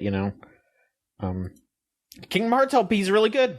Are there any other games that you two want to talk about, or do we want to just wrap up with the news stuff? Because I mean, I I mean, I do have like one more little game I could talk about real quick, but it's not anything crazy. Aw, you want to talk about it, John? What have you been playing? A little bit. Yeah, go for it. Okay, yeah, I've been also playing some of that Pokemon trading card game, Game Boy game on the Switch Online. Oh yeah, that just dropped, right? They said they got Semi recently. The newest game that they dropped is the fucking Quest for Camelot Game Boy game. Like the Don Bluth movie. They did a Game Boy game for that. Oh. And I mean, it was, I think, published partially by Nintendo, or like developed partially by Nintendo, which I don't give a shit about that. What I do give a shit about is that means that there's a chance, a good chance, that we get the Hamtaro games on Switch Online. Yes. Because fucking Miyamoto worked on those games. Really good. Real possibility it's gonna happen. Anyway, Pokemon TCG is good. You know what's really good is when you actually build a real-ass deck. Like, you go into that game and you're like, you know what, I'm gonna make the Rain Dance deck, like the actual good Rain Dance deck. And then you just start beating everybody, and it feels really good.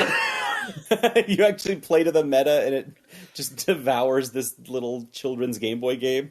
Yeah, and it's really fun, though, is the thing. That's awesome. There's nothing inherently to that Game Boy game that, like, you know, tries to get you to play to any meta, right?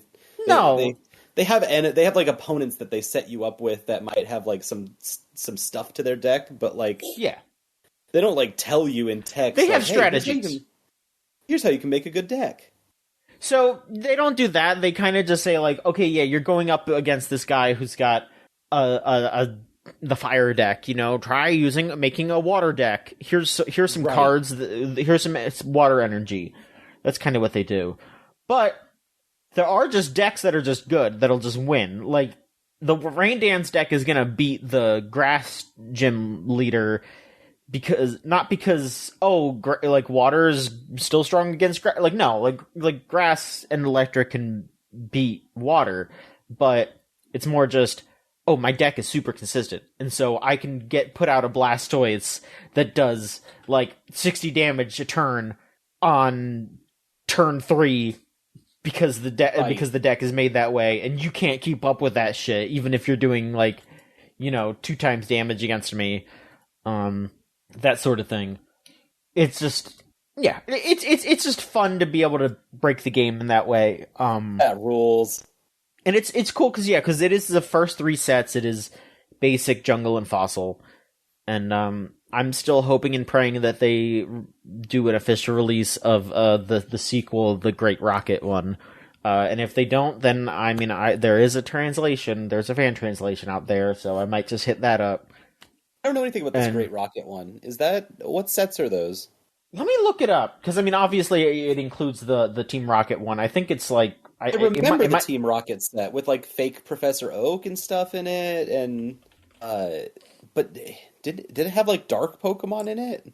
Yes. Okay. So actually, the only set that it adds is the Team Rocket set. It's base, jungle, fossil, and Team Rocket. Oh, okay. So yeah, it does have the dark Pokemon. Yeah. But it's not going to have, like, gold and silver Pokemon. No. Really? Okay. Yeah. Yeah. I mean, I think it's cool that they added that, but God, yeah, the way that those sets started coming out, they could not keep up, which is a bummer.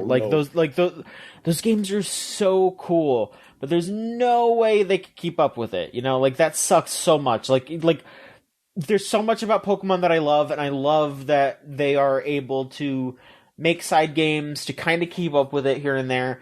But like, even if I had a heart of stone and did not care about what goes down with the workers at Game Freak and the like, which I do, there is still there would still be a part of like.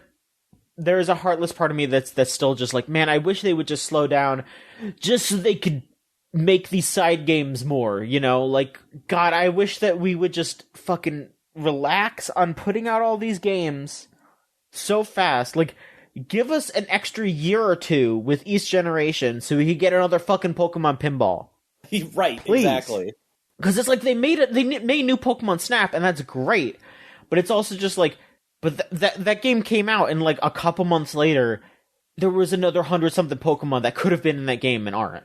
You know, like it just feels so weird. Like, just give us some time to breathe with these games, please. Let people make spin-offs. The spin-offs are so good. Like I want to have something that isn't just the online client for a game. Like that is also how I feel about Yu-Gi-Oh too. Like I wish that like Master Duel has its perks, but I would love to just have like a Yu-Gi-Oh RPG like they had back then, like sacred cards and stuff like that. I would love something like that, or even stuff like those like 7 Trials to Glory or whatever games, you know, like there's all those like GBA, DS games that are really cool, but there's no way they could do that anymore because there's so much to Yu-Gi-Oh! There's so much to Pokemon now, they can't keep up with it. It's just there's a part of it that feels like they're also a little out of touch with a lot of things. Mm-hmm. Pokemon Sleep feels extremely out of touch. Oh, for sure. The reason I say that is because I look at, because I love the Vocaloid stuff. The colorful stage, like, Vocaloid gacha game, is really good in a lot of ways. It's wildly good at keeping up with the meta. There's no meta to Vocaloid. It's not a competitive thing. It's a voice bank. It's a funny program that makes funny noises. But, like, they keep up with the Vocaloid community in an insane way. Hatsune Miku's 16th birthday was a week ago. It was during PAX, I remember, or something like that. Like 4 days later, they had charts for all of the songs that came out on that week. And none of those songs are official. Those are like, you know, people made songs for her birthday to like celebrate it and have a good time. And they, you know, got the rights, got it in their game, put it on the platform, and you can go buy them and play with them and stuff. And like, they're so fast with that. And now, because of how fast they are with it, this game has like 200 songs in it. It's an absurd number for such a niche thing, for such a niche fandom. And that's just because the platform is very well designed and very powerful. It can do a lot of stuff. Yeah, but it's it doesn't also matter like what kind of song you've made, you know? It works for everything. And so, yeah, there's a part of me that's like, you know, this is a skill issue for Nintendo in the design factor, you know? Design out the problem, which is reductive, but like, yeah. You're right in a sense, but like also it is like making a whole ass game like the Pokemon TCG game is a lot more like writing all that dialogue, creating all that character interaction, and like putting all those cards in there is a bit different than like making a rhythm game chart, you know? Exactly. Which is why I'm saying you can design out the issue. Now, the thing that I'm not saying is they make the chart, but they do also make a ton of story dialogue for every event that they have every 2 weeks. Yeah. It's like on the dot. That app is incredible in just how much is inside of it. And it's because it's all design. It's the thing where like every time I touch a Pokemon game now, no matter if it's the main game, no matter if it's a side game, if it's an app, I have never played one which feels like they understood the assignment that, hey, we might add more Pokemon to this. Because every time they add more Pokemon, it feels like they're fucking pulling teeth. Like they didn't expect that they were going to have to add some, and they're like, "Oh crap, we gotta. What do we do? Add 3." And that's what you get. This week, Pokemon Sleep updated, and they are going to add their first Pokemon. Here's how out of touch they are. Guess what? The worst Pokemon you could possibly add to a Sleep game is the one they added, Mr. Mime. Yeah, that's what they added. They said they gave me the announcement that said, "Hey, if you go to the beach stage, you can get Mr. Mime now." Why is he at the beach? Why is he at the beach? To go to the beach in this Sleep game, I would have to pack up and change my entire camp, which would ruin my entire weeks of progress. Yeah. And so to go get Mr. Mime. I'm biting at the bit to go get a Mr. Mime to sleep next to me. It's insane. I just don't get it. I cannot like when I saw that, like obviously I was like, okay, A, insane, Mr. Mime. B, why are they adding one Pokemon at a time? What the fuck? What? There's what? Been 2 months. There is 1,020 of these motherfuckers so far. Like one? Huh? Every game, even the mainline games, adding a Pokemon feels like pulling teeth, and I go, why? Why is that? How have you not, designed your game expecting you're going to add more to it? Fucking crazy. Everyone else is doing this except you. Fucking crazy. Solon, I did get a good night's sleep last night, though. How did you do? I actually did. It was the first 100 I ever got in Pokemon Sleep. Holy shit! It was from cheating. First of all. Oh, well, okay, then fuck you. But also, I did get 8 hours of sleep. If I had done it honestly, it would not have recorded 8 hours because it would have been like, nope, you tossed and turned for an hour and it would have got me. But I earned that 100 and I deserve that 100. Okay. I can see that you also got an Absol there, which is kind of badass. That you got an Absol at your what? You don't want to get me started on this. No. Damn, Wheel's got a fucking... Hang on, Wheel's got a fucking shiny Totodile today. Damn, motherfucker. Hello. Yeah. Hell yeah. Oh, that rocks. Have you gotten a shiny, Solon? I got a shiny Swalot. And guess what? The shinies... The shiny shows up, and you give it anything at all, it will instantly catch it. Alright, good. Yes, like, they thought about that part, and I, all respect to that. Good.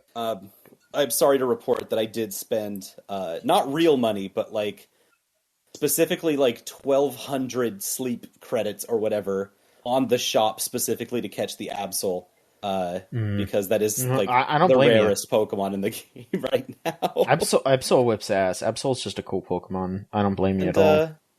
It's, Absol and Ditto are both, the same rarity and the same, kind of, like, Pokemon in the sleep game.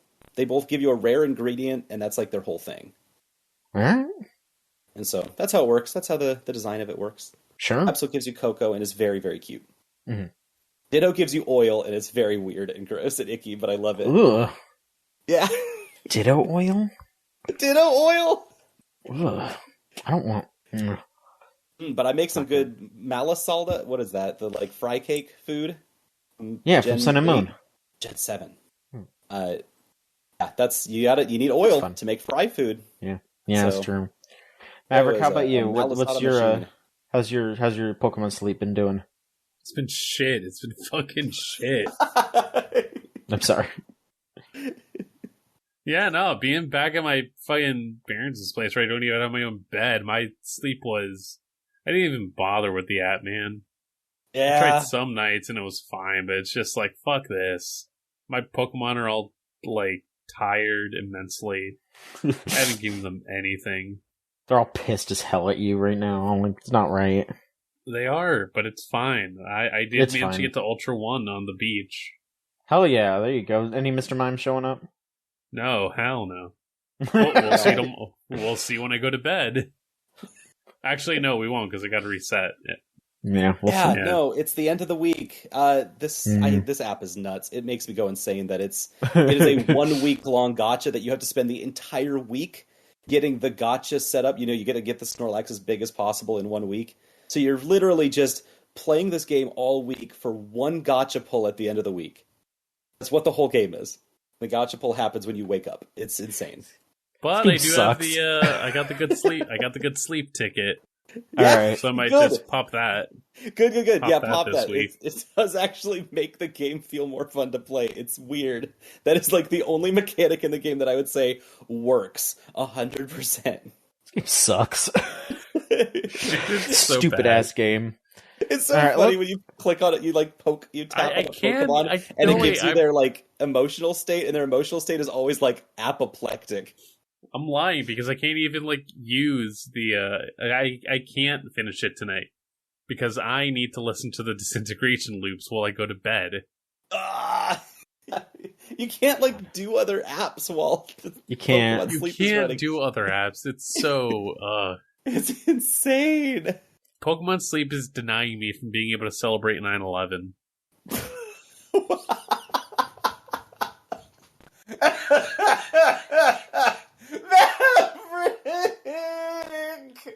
I don't know what that means.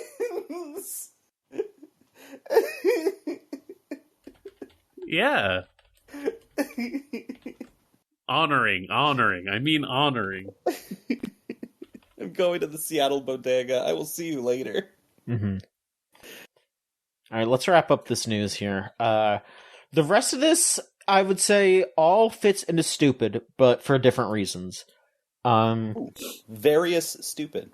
Various levels of stupid. So, here's the first one here. So, we have the recent guilty sentencing of a YouTuber named Shinobu Yoshida, who posted a Let's Play of the game Steins Gate: My Darling's Embrace a bit early, which... Steins Gate, wait. A bit early? What do you mean a bit early? Apparently he... I'm trying to see here because I'm seeing some talk that it was posted before the game's release. Let's Play was? Yes. I'm trying to look up like the Steins Gate release games, but wasn't that game like 10 years ago? There have been new Steins Gate games over the years. Okay, sorry, what was the name of that game again? If I could... Steins Gate: My Darling's Embrace.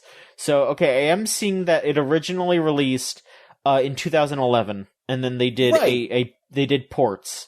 So, okay, yeah, I mean, but still, so they claimed that this they claimed that this was against the law, and he's getting a 5-year suspended sentence, and a 1 million yen fine for posting gameplay videos of the Steins Gate game, and also like edits of Spy Family. Edits of Spy Family. Not Spy Family, but edits of it. Yes. All of this sounds insane. All of this sounds insane in so many ways, but it reminds me of something that happened to me. Because I also have made Let's Plays of visual novels, and Japan is really weird about that specifically. Yeah. Visual novels being Let's Played, because they're, protecting that their game isn't fully revealed to an audience, which is an insane take, because that's not how Let's Plays work, and that's not how, people buy games and play visual novels. But have this very dinosaur-esque, identity about visual novels, at least these hallowed Japanese visual novel developers and publishers, because when I got into trouble, it was with Manga Gamer. They came down on me so hard, harder than when I used Over the Rainbow, the most copyrighted song in the fucking universe. Those guys, were chill about it in a way that Manga Gamer was fucking not. And it became it went into a whole Kotaku article, and I got to meet Cecilia D'Anastasio, and she was just the drizzling shits about saying that, no, YouTube has every right, and anyone who makes something on the YouTube platform has no rights. She loves corporations, just a huge corporate fan. And this was in 2012. This was 2012. So there's something so insane to me that a YouTuber has jail time for a Let's Play on Steins Gate. It all makes so much sense to me specifically, but also is it's something you would make a webcomic about, right? Yeah. This is not something that should ever really happen to someone. No one should be incarcerated for making a Let's Play. Advertising your game, basically. It's... Yes! It's so a free advertisement, and it's not any kind of reproduction of actually playing the game. Because if people wanted to play the game, they would stop the Let's Play and play the freaking game. Which happens a lot in Let's Plays, especially visual novels. You know who actually watches a full visual novel Let's Play? People who have played the game and know what's in it and want to see a Let's Player also play through it. It is infinitely free advertising in a way that these guys would never ever even understand because they are dinosaur people. And so, holy shit, I know so much about Let's Playing visual novels, and this has been a long time coming. If this happened 7 years ago, there'd be discourse. Instead, there is a bizarre like divide between cultures is what is happening here. Because as far as I understand, in Japan, there's a lot of Japanese gamers who are like very hardcore about people Let's Playing visual novels. They will cape really hard for the visual novel creators and say that these Let's Players are actually stealing the game by posting it online. In Japan, that is like, there's a subculture of visual novel fans who like hate Let's Players. So from that culture is where this is springing forth, is how you get a YouTuber in jail. And so when it comes to over here, it sounds insane. Yeah. And so that's where this cultural divide's coming from, and I think that's partially, if I just had to guess, I'm extrapolating a little bit, but like I think that's kind of where the stigmas are coming from on both sides. Yeah, I mean, I get like the concept. Yeah. You know, like I get why you would be like, man, yeah, these people are just showing the game. Like that's fucked up when, you know, like there is a lot less quote unquote gameplay wise to a visual novel, but you know, it's all about like experiencing it your way, you know, like you are like, it's just like, you know, like I would say you reading a book is different than listening to an audiobook, you know, like I think those are two very, very different ways to experience those.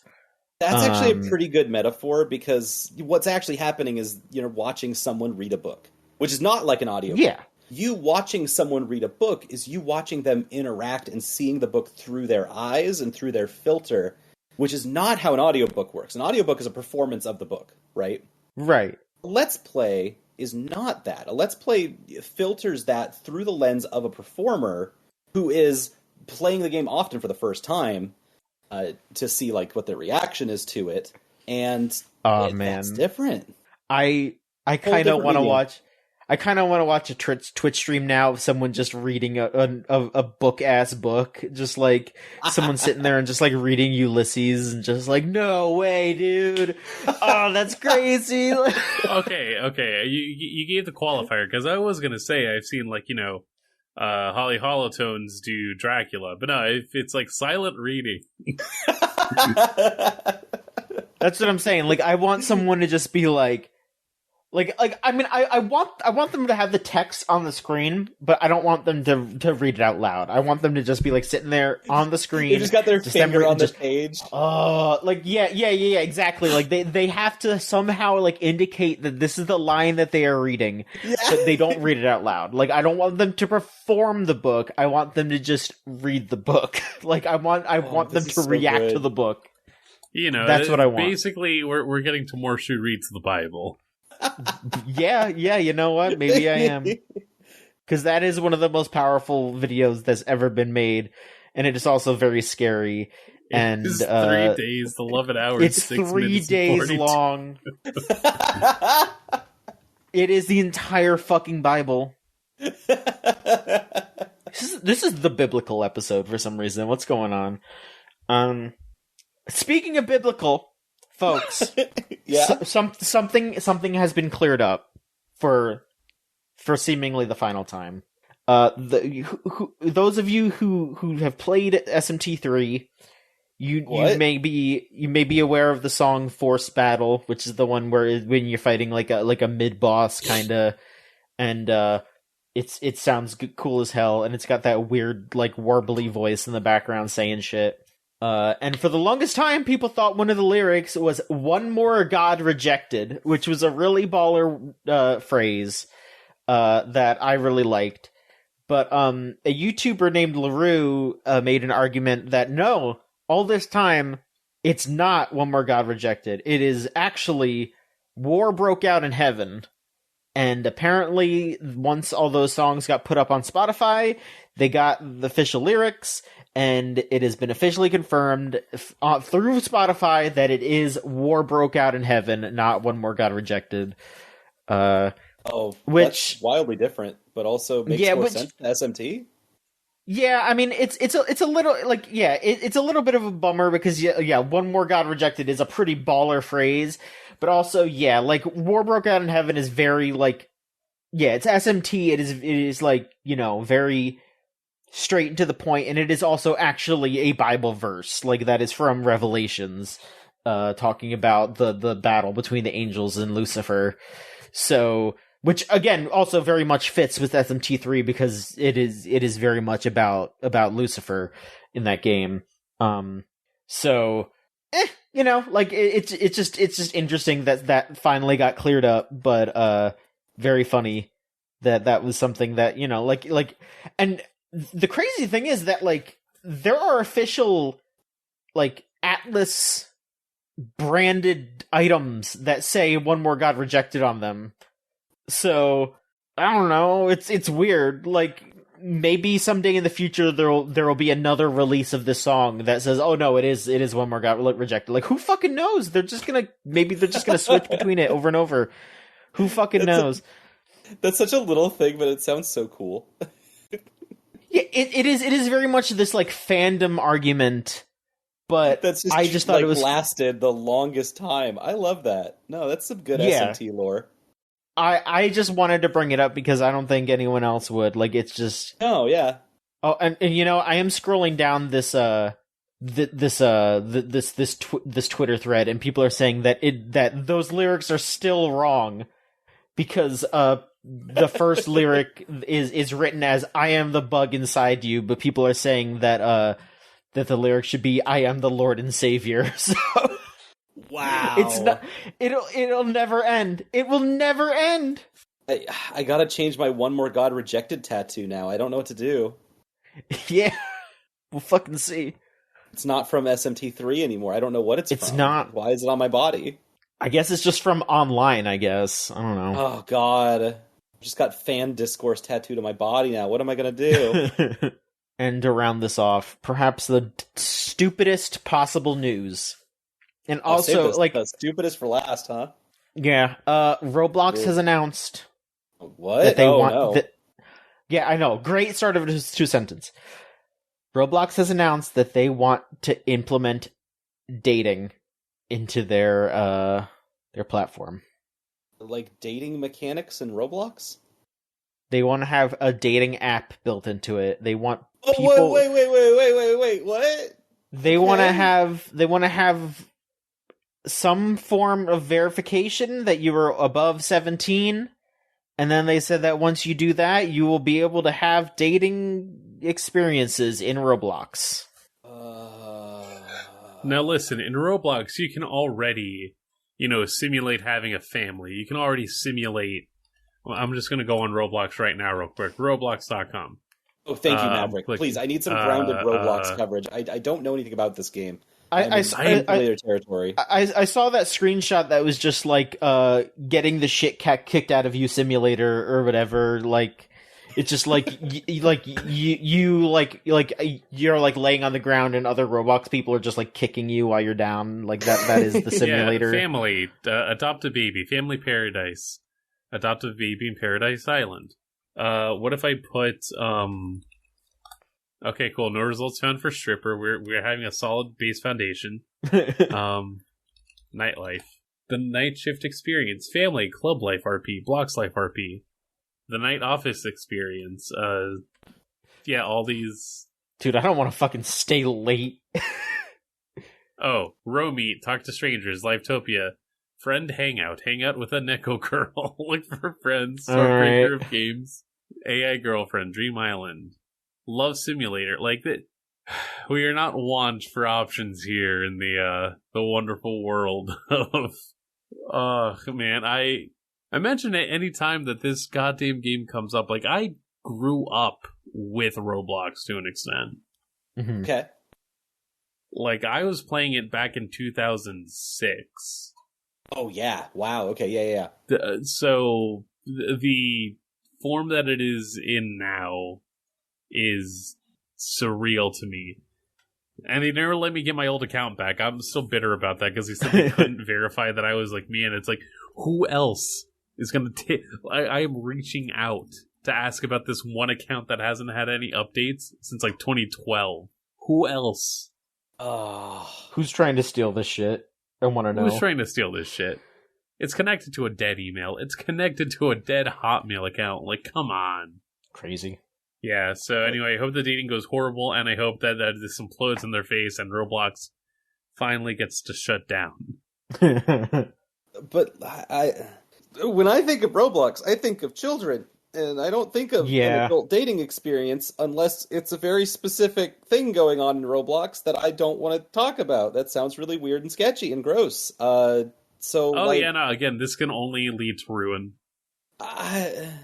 That is the number one difficult aspect here is that, if we're not going to beat around the bush, this is absolutely just like an easy way for, kids to fall prey to potential abuse. Right, that's what I'm thinking about.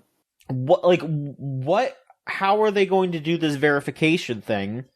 And also, how easy is it going to be to get around it? Because, anyone can just type in, can click on the little drop down box and say that they were born in 1901 instead of in 2011 or whatever, however old they are now.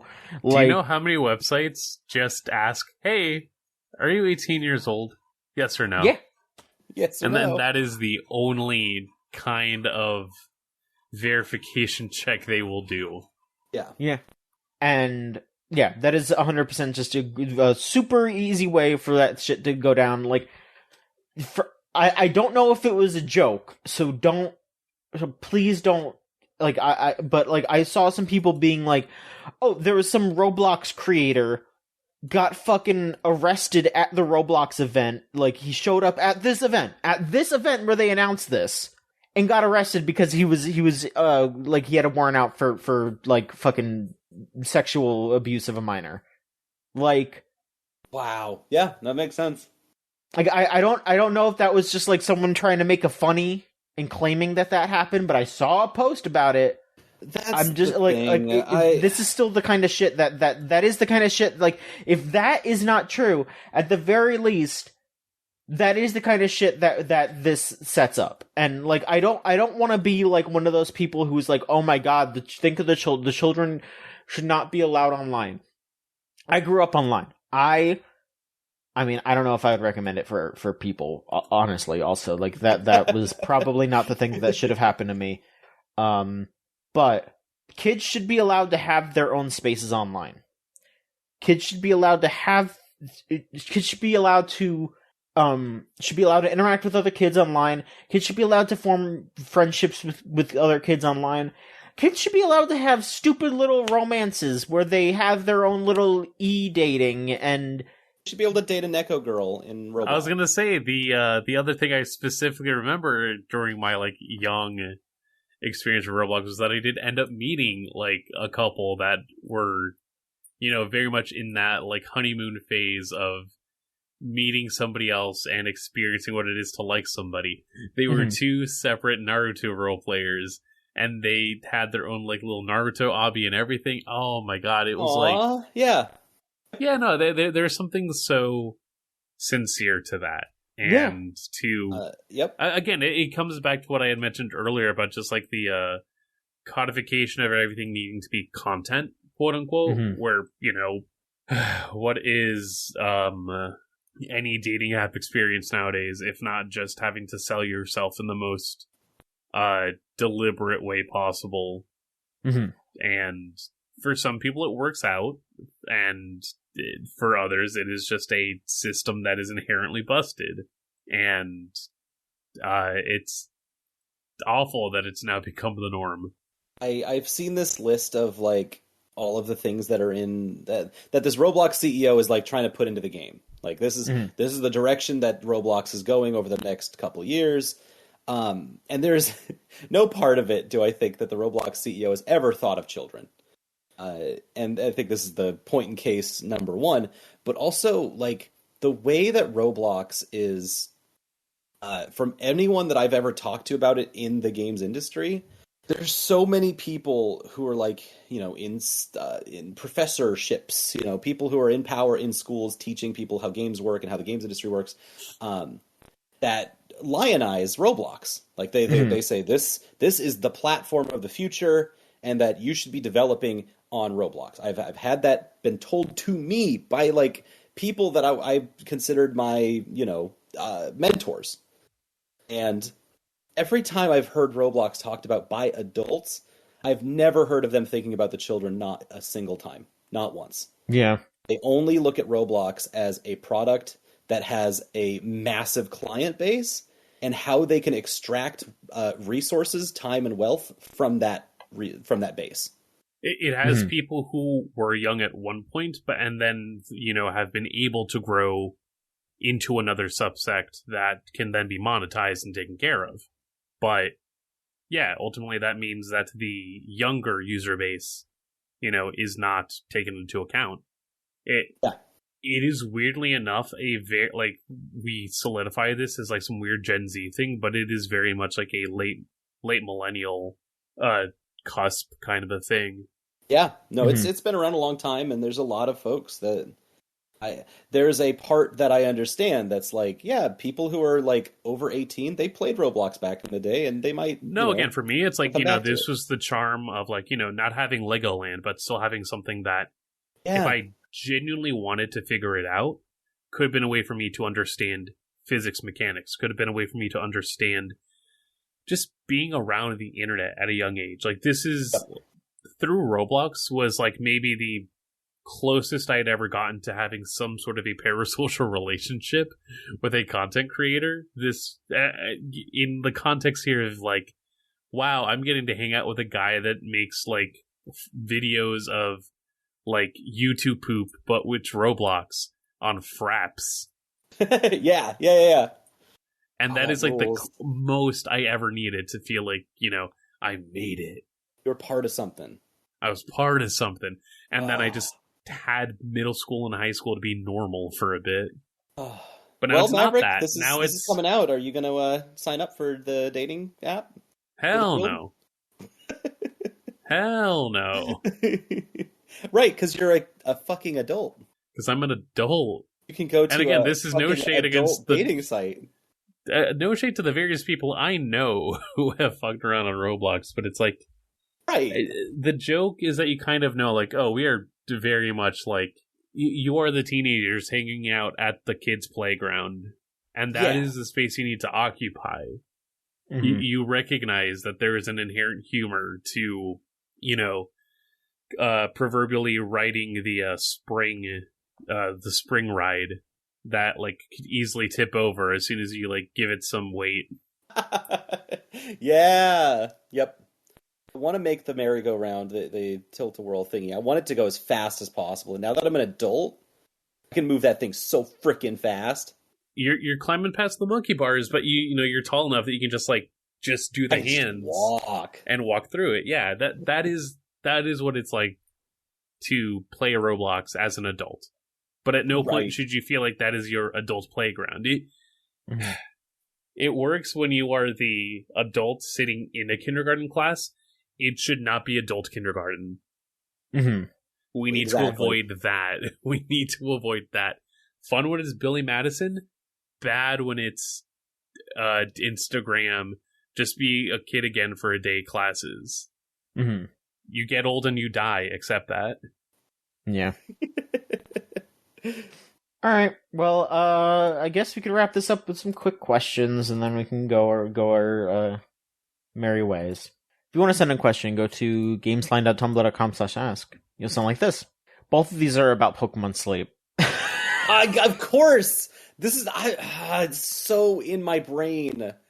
You're asking the right fucking podcast. Yeah. Anonymous asks, you're Pokemon tired, but you can't Pokemon Sleep. What's your midnight snack of choice? I guess, does that mean that we have to, like, pick from the Pokemon Sleep snacks, I guess? I talked to my roommate last night about Pokemon food politics in Pokemon Sleep for, like, 30 minutes until she was like, stop. And I'm like, I can't. I keep thinking about the food choices that they put into Pokemon Sleep because they're bad, but they're so funny. I could do a chowder. Chowder? Wait, a midnight chowder? Yeah, I was gonna say, I can't imagine just being like, yeah, I'm gonna down some chowder and go right the fuck to sleep. The real answer is that I don't eat anything. I wake up, then I try and go back to bed. Maybe I'll have like a water, but because that's the thing. Like it even tells you little like Pokemon facts. You should give yourself at least like 2 to 3 hours to digest properly to go to bed. But if I got like celery and peanut butter in the fridge, I can just have a little snack at midnight. That'd be good. Honestly, if I have like a thing of dark chocolate, ooh, yeah, yep. Or what have my moves been when it's like it is like I'm altering the question a little bit. After a night out and I come back, but I know like, oh, I did not actually have like food. I need something to eat real quick. I have done like a beef patty, like a Jamaican beef patty with like a jerky stick, like a halal Slim Jim. Okay. And like some sort of non-caffeinated beverage. Okay. Maybe like a seltzer. Yes. Just my brain is thinking, I don't want carbs right now. Or that much carbs. And just something quick. So that when I inevitably go to bed, it's not as like much stuff happening. It totally not sound in any sort of like theory. But those have been my go-tos in the past. So ever since Pokemon Sleep, there was like a tip that showed up on the Sleep app that said like, hey, if you turn on lights when you get up at night, it's going to mess you up. I've been trying to do everything in the dark now. And so I'm trying to like prepare my midnight snack in the dark. And the more complex it gets, the harder it gets. So I need to get like something fast out of the fridge. A seltzer would be perfect because now I'm bumping around at night and like I can't make. I tried to make celery with peanut butter and I like had to get the knife and it just became this whole mess. Change the fridge bulb to a warm light. God. Recently, I'll like, I don't know, it might be something wrong with my own sleep schedule, but like recently I'll like wake up a little early in the morning, like it'll be like, oh, I should sleep another like hour or two. I shouldn't be up right now. I should be sleeping a little bit more. I'll like get up and go eat like a Nature Valley bar, and then I'll just go back to sleep. That's something that I do. I don't know, like I'm just like, man, I'm fucking hungry. I need to eat something right now, and then go back to sleep. I don't know. That's just what I do. Like those fucking like bars that just like have all the peanuts in them and shit. That's what I need. Oh yeah. Yep. Mm-hmm. All right. And then we have Cello Buster who asks, which Pokemon would be the best and worst sleep partners? I mean, they just added the worst one. They just added it. It's a nightmare. Although I guess Darkrai is literally a nightmare. I guess that would be kind of the. Does he like curl up? I don't know. Who? Mr. Mime? Mr. Mime? Yeah, is he just splayed out? Yeah, I figured he'd, draw me like one of your French girls, kind of just doing that side plank thing. We're going to the beach this week, I guess. I'm going like, to that the is beach just a fucking yeah. Tomorrow they're gonna tell me, hey, where do you want to go? And I'm going to the beach. I'm gonna find a Mr. Mime. Mime Jr. will be delightful. Like that'll be kind of cute. It's just a funny little guy. And if I get a Mime Jr. sitting on top of my Snorlax, I'll be like, oh. All right. So here's my question though for you, Solon. Yeah, I'm the Pokemon Sleep fucker now. I guess. No. Okay. I mean, this is just a kind of a general Pokemon question though.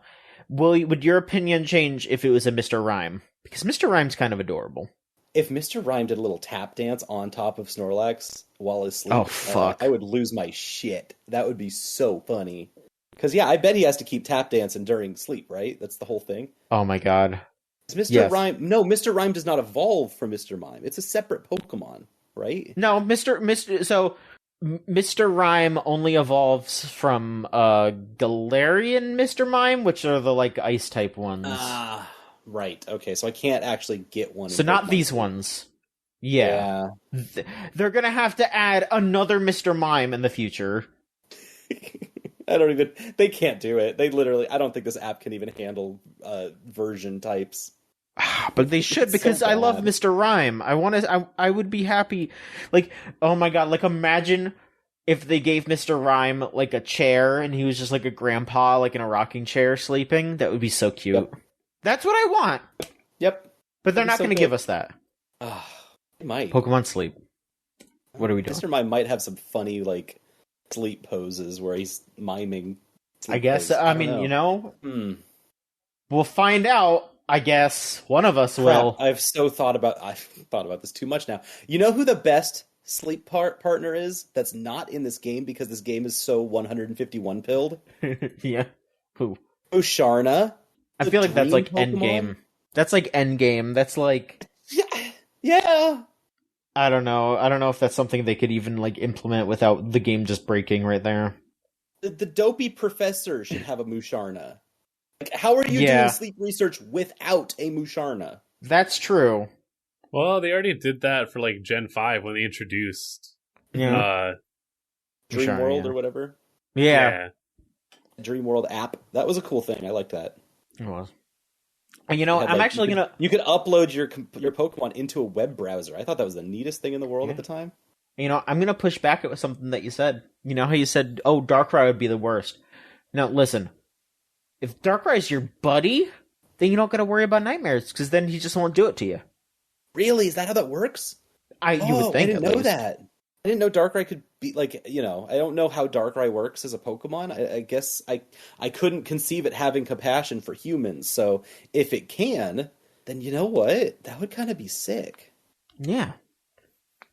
Or alternatively, also, I mean, okay, really, the actual perfect one would just be Drowsy.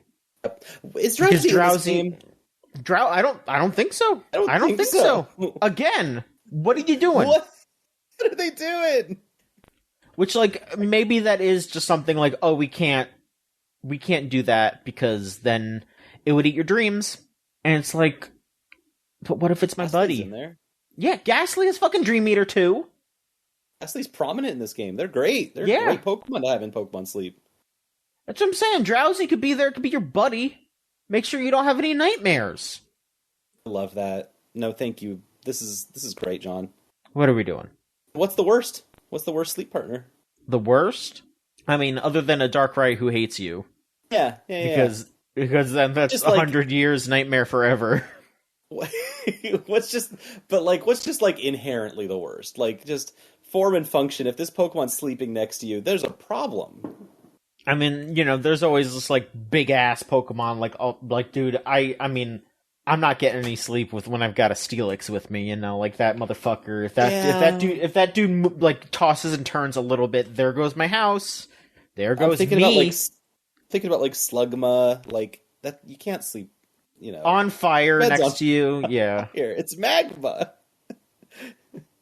You can't turn that off. God, that makes me sad. Like, you can't ever hug a Slugma, you know? Oh, can't be right. That's No. there's got to be some way that you can hug a Slugma. I would hope that they just, like, would make gloves. It's like, here you go. This is a glove you can wear so you can pet your Slugma, at the very least. Yay! They gotta do that.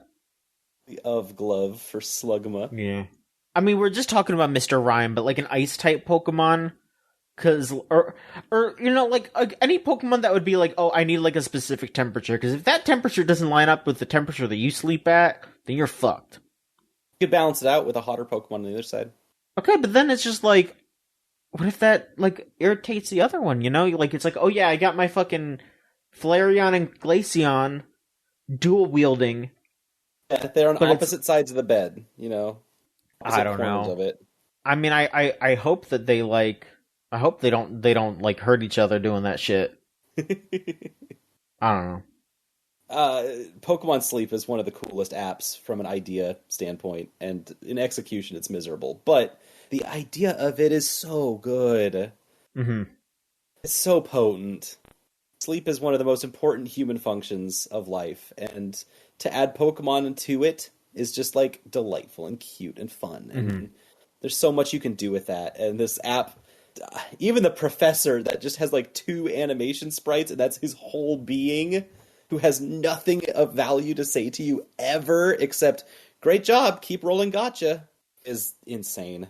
And I'm not even really fucking rolling the gotcha. I'm just like... Yeah. Swagless. When I play other gotcha games, they have like these huge animations for stuff, and like they make it a big show. And this game has none of it. But I'm gonna keep playing. It's like, you know what? It's like, you know what? Yeah, I'm happy that I can get when I get a new Pokemon. You know, I'm like, oh shit, yeah, cool. I get to have a fucking Bulbasaur now. That's great. Yes. Yep. But it's also like, for what purpose? I'm going to see this Absol when I go to sleep at night, and it's going to be really nice. I'm actually going to be very happy about that, because I worked hard to get to that point. Yeah. What are we doing? What are we doing, folks? What are we doing? I'm going to sleep at night with the disaster Pokemon, apparently. Yeah, here's the fucking thing. Like, we recorded very late. Like, after we're done with this, I am probably just going to open up Pokemon Sleep and go to bed. Go to bed, yeah. Exactly, that's the plan. That's the plan. All right, so let's get to that then, folks. Thank you so much for listening. Really talked about Pokemon Sleep for like half an hour there again. Oh my god! What the fuck kind of website are we? What are we doing? We're a good website. I loved going around PAX all weekend and being like, "Yeah, I'm a media for Gamesline," and them just being like, I trust that implicitly. Thank you. I will interview you immediately because Gamesline sounds important. And I'm like, ha ha ha! Got him! Oh, the website that sleeps. Okay. Yeah. What else are you going to do on a train? That's right. Let's open the sleeper car and go hit the hay. Yeah. Thank you so much, everybody, for listening. If you want to continue to support us, our website is gamesline.net. You can just go to that website. You could look at all the stuff that we do all the time on there. Franny put up a new article recently about a game. Is it Waste Eater? Yeah, Waste Eater. Yeah. Really Sick powerful visual article. Novel. Really, really good article about that game. Lots of other stuff going on. We have our Patreon, patreon.com/gamesline. For $3, you get everything. Some of it's early, some of it's exclusive. The early stuff is stuff like Unlimited Railworks or Anime Podcast. Exclusive is stuff like Clothesline, which is the wrestling podcast. Scott also did an article about the AEW All Out show. That's up on the site if you want to see that. Follow us on Twitter at the Gamesline, gamesline.tumblr.com, facebook.com/gamesline, youtube.com/at the Gamesline, which is very stupid that you have to put the at in the URL, but whatever. And twitch.tv/GameslineTV for Twitch streams when we do that. Come hang out in the Discord server, the GameZone.zone. Type that into a browser and it'll bring you straight there. And thank you to Melt Channel Magic Circuit for a theme song Crush off of the album Magic is Real. If you want to listen to their stuff, it's meltchannel.bandcamp.com or magic-circuit.bandcamp.com. Solon, where can people find you? Hey, thanks for listening. You can find me at ChorbySP. I've got my streams on twitch.tv/ChorbySP and on twitter.com/ChorbySP. And yeah, you can find me there, and you can find me at chorb.org, at the chorb.org. It's the Discord where we hang out and do stuff. And watch. Mm-hmm. We watched sumo today. That was really fun. Ooh, that does sound fun. Maverick, where can people find you, Maverick? People can find me on Twitter over at Maverick Drifter, and that's about it lately. Yeah, pretty much. Mm-hmm. Yeah, me too. I'm also on just Twitter at JOHN_MICHONSKI. That's it. Thanks so much, everybody. I'll be back hopefully next week with another episode of the Gamesline podcast. Thank you.